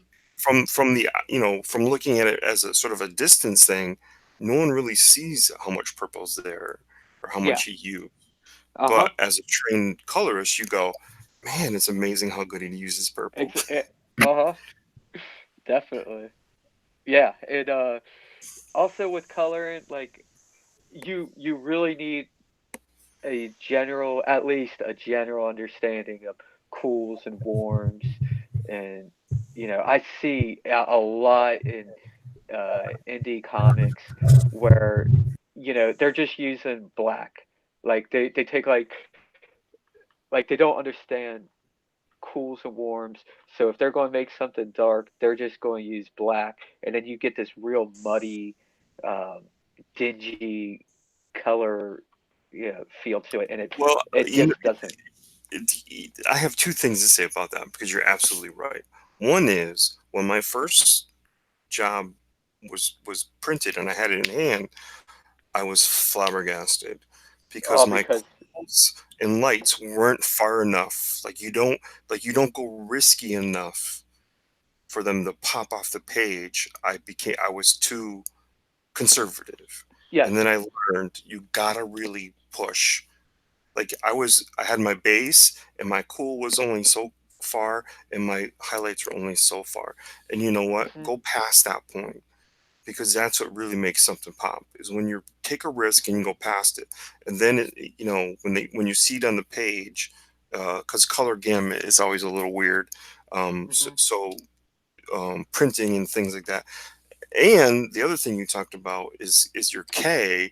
And I went around recently on a picture that was the cover of one of the Conan books that came out. hmm And I went around it and I color picked, and there was as yeah. high as 52K in his skin. And I'm like, Chris said never go over 24. And it's these digital printers now where you can do this because in the old days you couldn't because it would get muddied. Yeah. So if you had too much K, and hmm for those who are out there that don't know what K is the black. If you had too much yeah. black in your color past in the 20s, it would really muddy up. Yeah. So Yeah. you really That's got to communicate with your printer and figure out what system he's using, if he's offsetting or what. uh-huh. And another thing is like a lot of people will work digitally, doing their colors, and uh, they're doing it in, like, they don't, before print. You should really, I don't, nowadays it's a little, there are printers that print RBG, and it comes out fine, and then usually they prefer it to be changed to CMYK before printing. And if if a printer is CMYK and you didn't change it beforehand, it'll come out super dull and look just awful. And that's, I mean, that's the artist's fault, like, Hmm. because you should be switching your colors over and making sure you're going to get the best print. So before I go have anything printed, I always go, have, you have a nice printer. I don't, but I'll go to like a print shop and just have some roughs printed out and just make sure what's coming out doesn't, it works and it's not all muddy or because there can be some huge issues going from digital to print and yeah, especially with like Oddity, I use especially with the character, if he has some pretty vibrant skin and stuff like that, and if I have it printed out and it looks muddy or it doesn't give that pop, I'll cry. Like it really suck because on a digital screen it comes out or on a screen it comes out looking great, and then you print it out, it'd be all dull and just ruin the whole effect. Through talking to you now, I understand some of your choices because Yeah, as a colorist, you learn the strength of the two colors that you're using, green and purple, yeah, are absolutely not people know this, but they're the strongest two colors hmm that the range of them just is almost it almost creates magic next to each other. You yeah. know, It's my favorite color combination, and then the hint of orange, like with the hair and stuff. Uh, yeah, yeah, yeah. that like I love those colors together. They feel I don't know. It's just I have an affinity to them. It's weird, but when you get into color, like and you really start working with color, you'll see different artists where it's their go-to thing. Like they, that's just their personal choice, and it And, jives with them. and And some colors are easier to work with than others, and green was always one that uh, was really easy for me to manipulate and you know get some volume out of and stuff.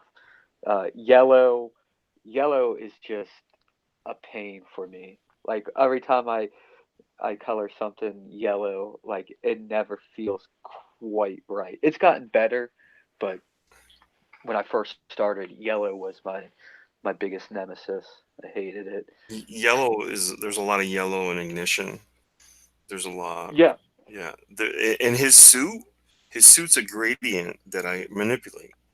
hmm That gradient that actually comes in Clip Studio that runs from really hot yellow to dark purple, you Yeah. know, or even hmm darker. That actually you can see it in the actual ignition letter. Yeah. That's the gradient, and Uh-huh. that's just a swipe of a just Yeah. pull your pen and it Uh-huh. does it magically. Now I'll go in and I'll just keep doing it and I'll go, okay, maybe I want and his costume is sort of alive. It's sort of techie. And Yeah. so the gradient when I did this initially when I created this costume design, I just like, oh my God. It was like it was sort of lightning. And hmm now, I go in and and it's easy because all the colors, the darker I want, actually the darkest that you see is in the end. But if I put that dark, that purple on the orange, like underneath his chin or something, then it all sort of makes sense. hmm And I know exactly what I need to choose to go higher or lower, and Yeah. it just works. So hmm that was actually created because if I was going to color myself, I wanted to be fast. And so Uh-huh. I used this gradient and I thought, wow, this is sort of weird. This really works. And I love it. hmm Now, Yeah. unfortunately, No, it looks sweet.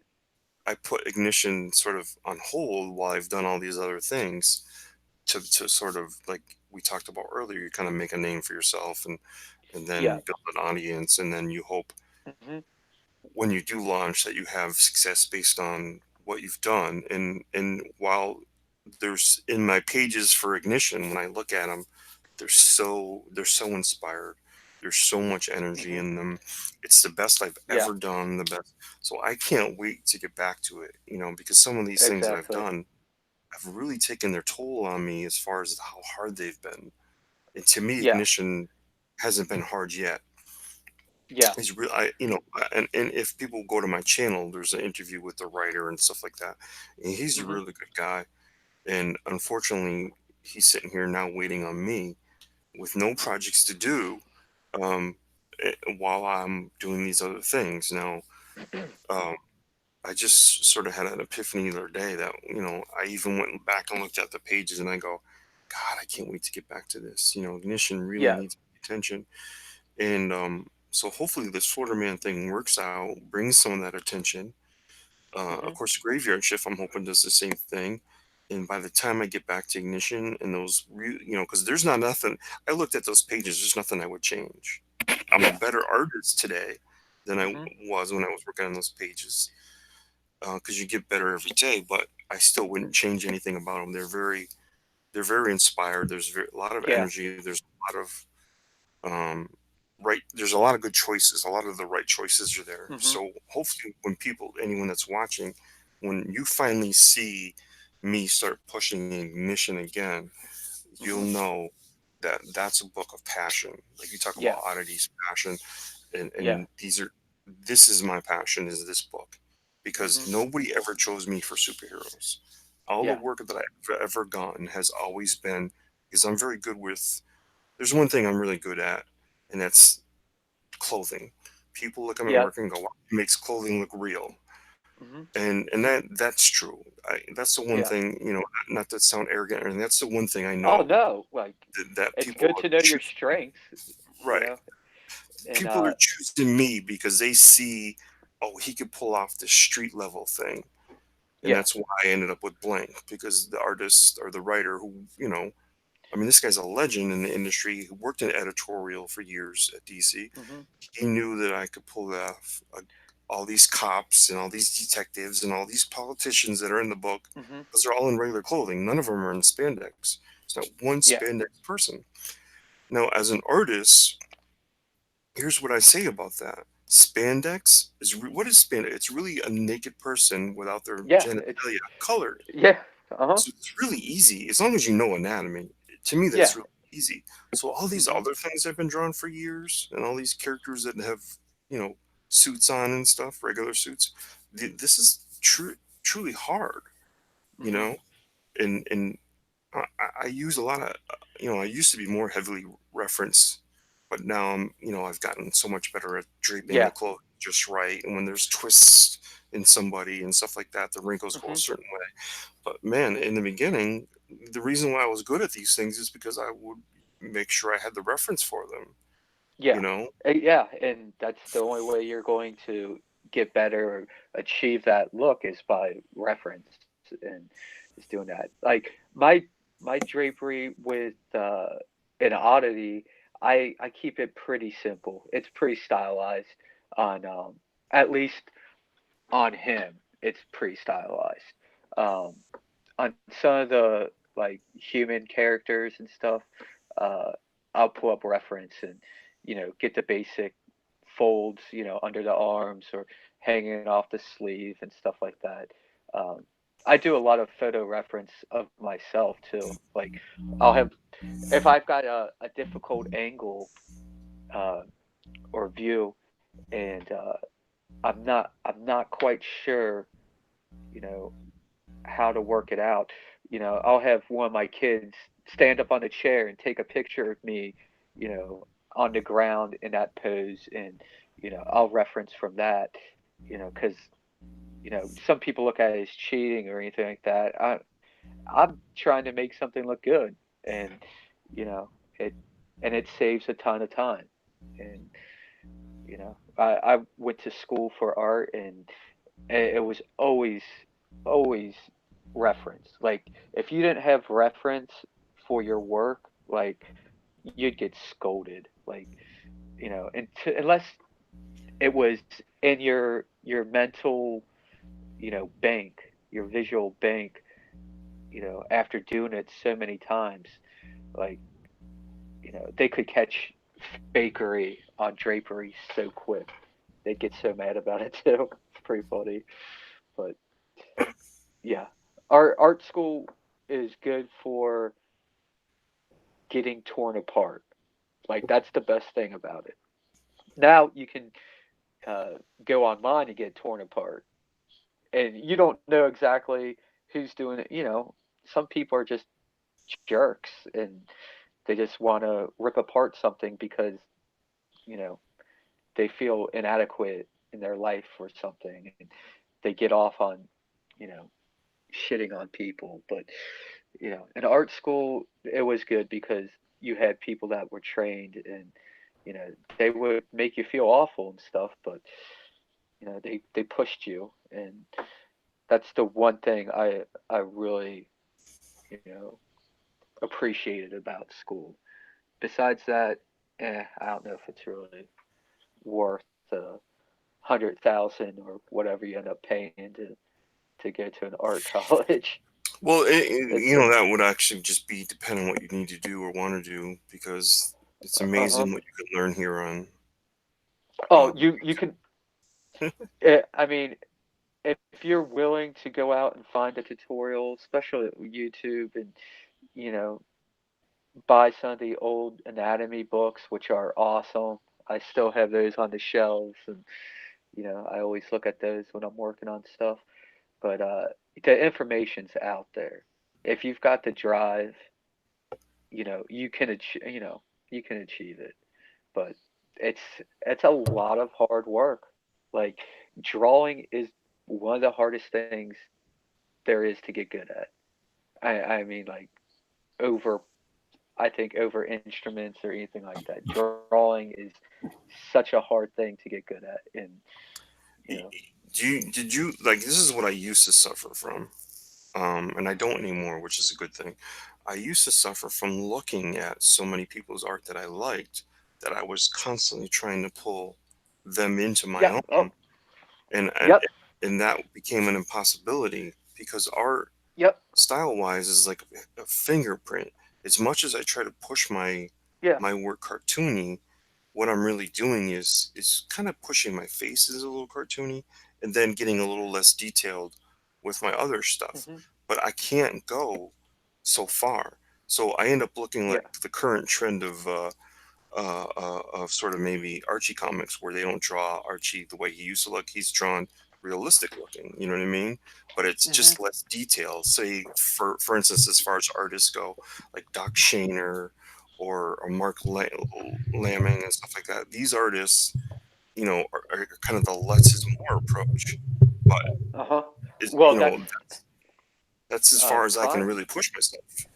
a prime example of that, and really, I mean, he's great to study and stuff.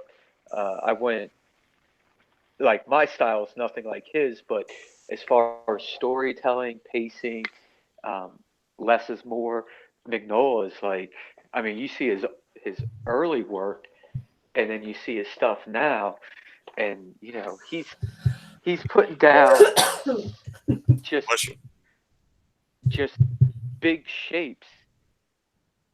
There's no little details like, you know, and but you look at it and you immediately know what's going on. You immediately get this awesome feel from his work, and then you don't have to sit there and study it and look at every little thing to get what he's telling you. Like he's so Right. good with comics. Like he's probably one of my favorite out there. But my style is nothing like his. But I still learn things from him, and Hmm. especially with pacing, um, he does a lot of cool little tricks with like building suspense and stuff like that. Where like say they're out in the woods and you got your main character and uh, he hears something and you know there's like this build up and then all of a sudden there'll just be like a panel of a bird like just like flying by and it just kind of like takes you out of the suspense for a moment and then brings you right back in. And he's got a great article online. I should really share it out on Twitter for everyone to read because You it should helped me send out it to me so in much. DM so I can know what you're talking about, because that's the kind of thing I love to learn from and that's where I learned, to be honest, is Yeah. interviews. Uh These huh. guys talking about, for instance, there used to be a book I used to read all the time. It was called Sketch, and Sketch had guys who would talk about their process. And Mhm. process is where, when people talk about it, that's where I think you learn a lot is, because there was drills you could do. you know. And now Dan Fraga talks a lot about drills. I don't think he's not. I don't think he's ever used the word drill, but what he's saying is you got to kind of go into your mind's eye, so in sort of picture your thing before you draw your thing, you know. And there was a lot of I'm a huge fan of Michael Lark, and he used to talk. He had a really great interview and sketch about the kind of drills he would do, and that's like go into a room, sit for 5 minutes, stare around, and then go out of the room into another room and draw the room you were in, and then go Yeah. back to your picture and go, okay, what did I remember? What did I forget? Uh huh. And the idea is it's okay to forget some things as long Yeah. as the pertinent things are there that create the foundation for what that room is all about, you know. Hmm. And then you take that into sort of like you're talking about suspense and stuff, like what needs to be there to create suspense, you know. And if you're talking about in the woods, well, then you want to make your trees sort of bend in a little bit towards the characters and do little Yeah. tricks, you know. Uh There's huh. little tricks there, and you're talking about a guy who really knew how to use them, and that was Mike Mignola, you Yeah. know. No, you can. That guy's just a wealth of knowledge when it comes to visual storytelling, and yeah, real awesome guy. I'm trying. I've got these old pages of Oddity that I put into the Dropbox. Are you still with us there, Dave? Yeah, I'm here. I didn't know. I'll tell you know what everybody's like super interested in what's going on, and I have no idea what you guys are talking about. 'Cause, I mean, because you're talking about the computer programs and all that stuff, and it's cool. 'Cause, Yeah. like, I mean, it's good content. Everybody, we've kept everybody. We're keeping a good audience. Yeah. So, I mean, I don't want to say I didn't want to interrupt. What was going on, what you guys were talking about. We've got No. let's see, we got actually Chris Evans showed up.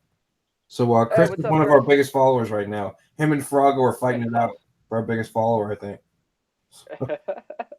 But yeah, I can. Let me jump in there. Let Find the me page. no, because it's really kind of funny, like um, how I mean the colors are similar, of course, but my coloring wasn't. I mean, this was 4 years ago, 5 years ago, I think. Uh, if you go to the bottom, there should be a one labeled screensaver. It should be in there. I hope so. One labeled screensaver. It might take a Yeah, second to upload it. Give me a minute. or to maybe I think it Oh, should be in there, 21, no, 22. but it's ridiculous. Like this was just I Oh, here we go. All right. Let me pull it up here.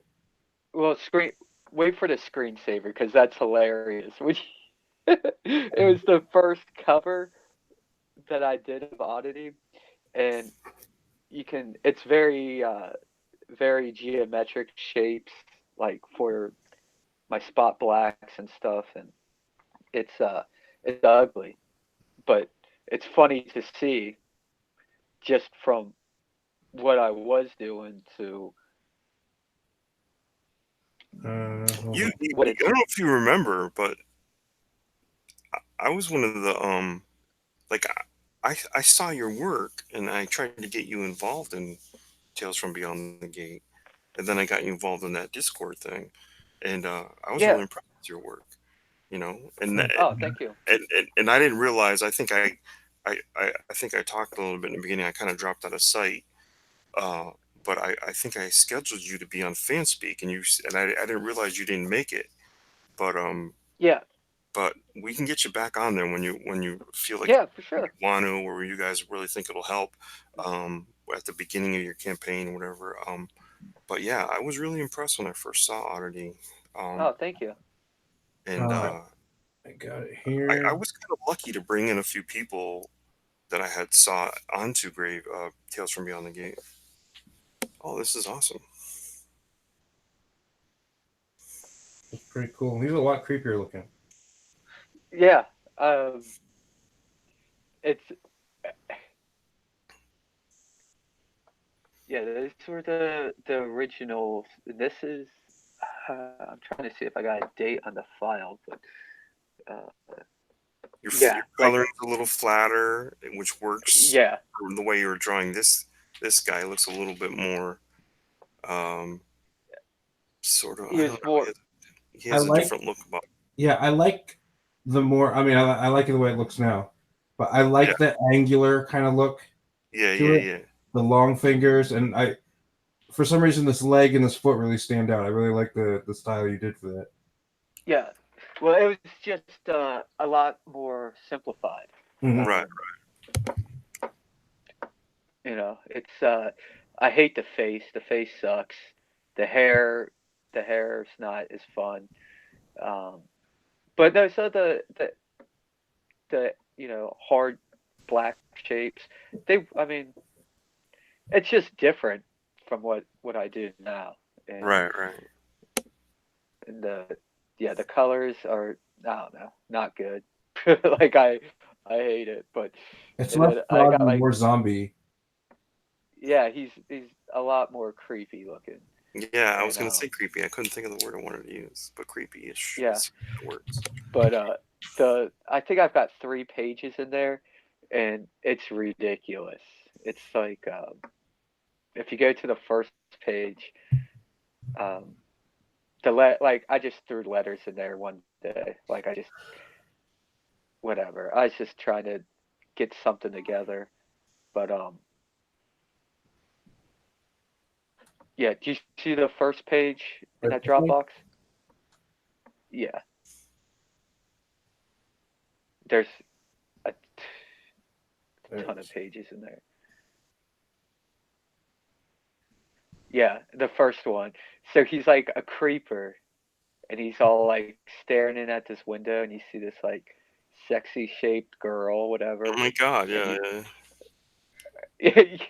and it's like He's got his he's getting tongue. all he's Yeah. getting all excited, like you think he's just like this pervert, whatever. It's so lame, but yeah, this is the first inception of it. Like, uh, yeah, and I'm sure there's all sorts of typos and I love how you remember to put a gutter on the house. How many gutters do you ever really see in comics? I know, right? Yeah, but the houses are all they're so basic, like you know, it's I don't know, it's pretty weak. And then I would post stuff up on I don't know if you're familiar with digital webbing. Mm-hmm. Mm-hmm. The yeah, I'd post stuff up on there, and um, that place is really good for people to just take massive dumps on your work.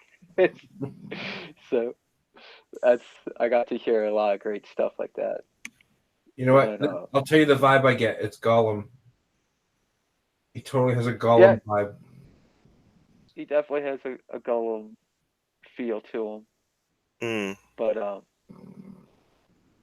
yeah, it's See, when people do take dumps on your work, does it affect you? Because it affects me. Be honest. um well I got thick skin um from school where Yeah. people would do it to your face. Right. So Yeah. yeah. So like yeah. And then so I got used to it and then but I also use it as a lot of motivation. Like you know, there's some stuff that's just, you know, you get to a point where things are just it's undeniably good. And if someone's going to take a dump on it, then you know, it's probably their issue. But I'm not saying I'm at that point yet or anything like that. But I definitely use it as motivate. I don't know why that won't load up. That sucks.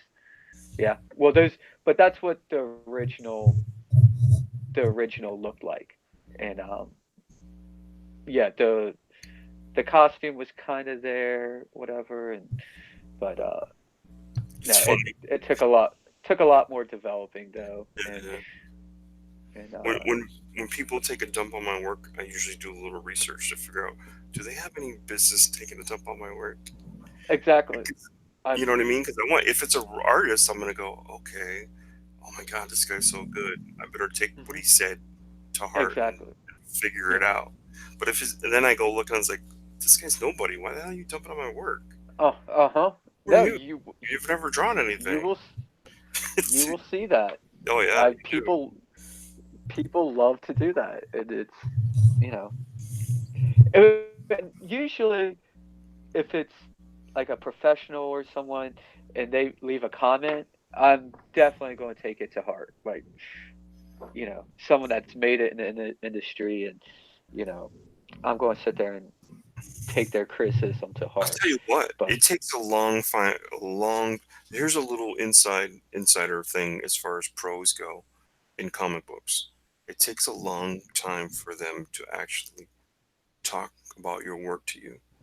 Just so yeah, anyone out there who's trying to be a professional comic book artist, it does take a long time because what they're told not to do is interact with you. hmm Other professional artists because they don't want they don't want that whole thing. Oh, you created such and such and you stole them from me. yeah, That's the thing they dread the most, and the companies tell them, don't tell somebody their work is good and stuff like that. It's until you reach a certain point where you're just as capable as them as far as being a pro alongside them, then they'll acknowledge who you even are. So it yeah, took a long time for anyone to even say anything about my work that I really respected, hmm and then that helped me gain some confidence. You know what I mean? yeah, Because and then they actually a few people have explained it to me, like why editors and why other artists and stuff don't comment, even though they're looking at your work, waiting for you to get good enough to be hmm hireable. They're not going to comment until you are, yeah, because they don't want any kind of one thing they don't like is, oh man, they guess who said something about my work today. They don't want hmm you to point out that you said something about their work, and they don't want yeah, the whole ideas. Oh, they stole that idea from me because I talked to him about it, or bullshit like hmm that. That scares the for bejesus. sure. Yeah, and also, I mean, there's not a ton of like good paying jobs in comics, and the last thing a lot probably want is more competition. Like, you know, Right, I right. but I used to bring my portfolio and my traditional work to a particular few guys who would hmm really um, draw on my photocopies and do things like that. They would correct my work while they gave me an hour of time to talk. But it hmm wasn't the guys that have lines looking at your work. It was the guys that I would look at their work and go, this guy can draw anything from any angle.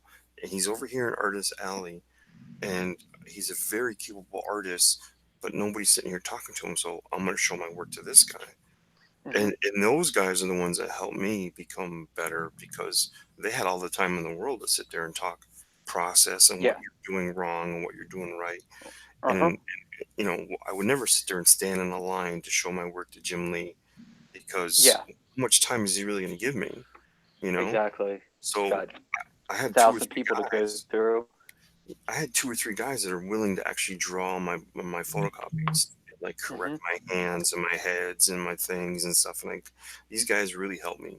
You know, I think I've done a show about that once on my channel, Yeah, where I talked about a few of these guys that helped sort of set me right, set me on the right path.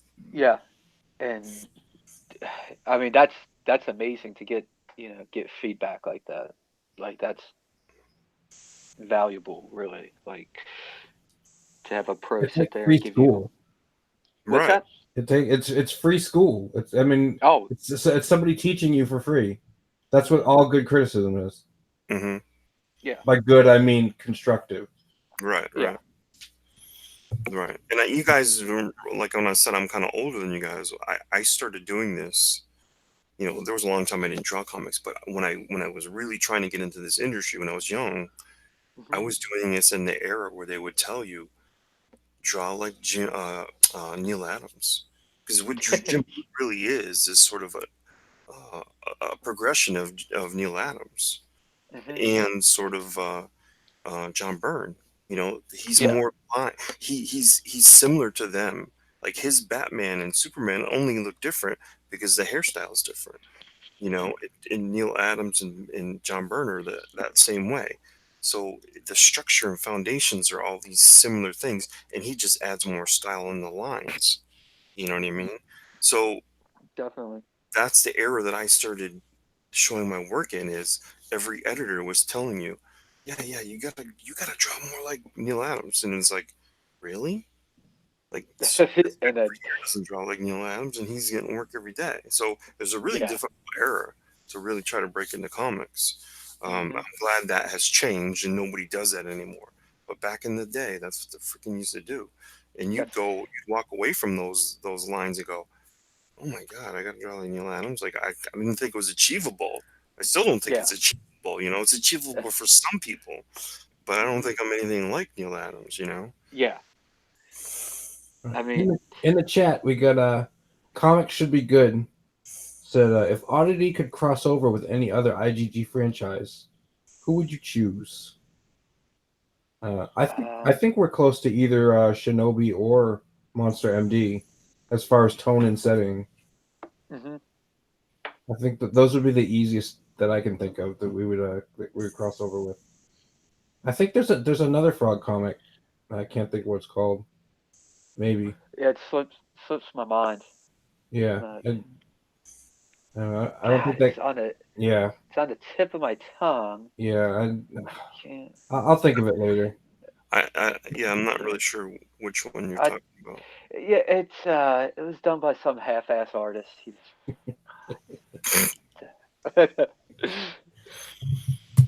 no, it's Yes. exactly. So, Cyberfrog. We're talking about Cyberfrog. Y'all know. Yeah, do you ever do videos where you're drawing on stream or talking a little bit process or coloring or I'm not I familiar with your concept. I'll post stuff up on YouTube. I haven't done it in a while, but I'll do like time lapse so people can see how I created it from very big. Because on Procreate you can actually Capture? how is it? It records your entire process, like the whole video, and then yeah, so you can just time lapse video and so like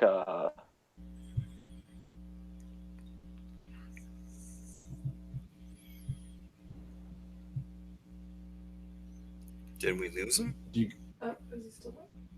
Did you mute? Oh man. So Dave, what is your background in sort of the education of writing comics? Well, it's pretty limited actually. Let's see, I used to write a lot as a kid, and then I used to like to draw, but I never really stuck with it. I was super into comics, and I like movies and stuff. But really, what happened was I started Zach's videos started popping up in my YouTube feed, and when it did, I'd look at his videos and look at the comics that were coming out, and I was like, I think I could do better than that. So then I learned how to write a script, and I've never this will be the first thing I've actually put out as far as comics. I've been published again. It'll be twice this summer with Ashcan Press.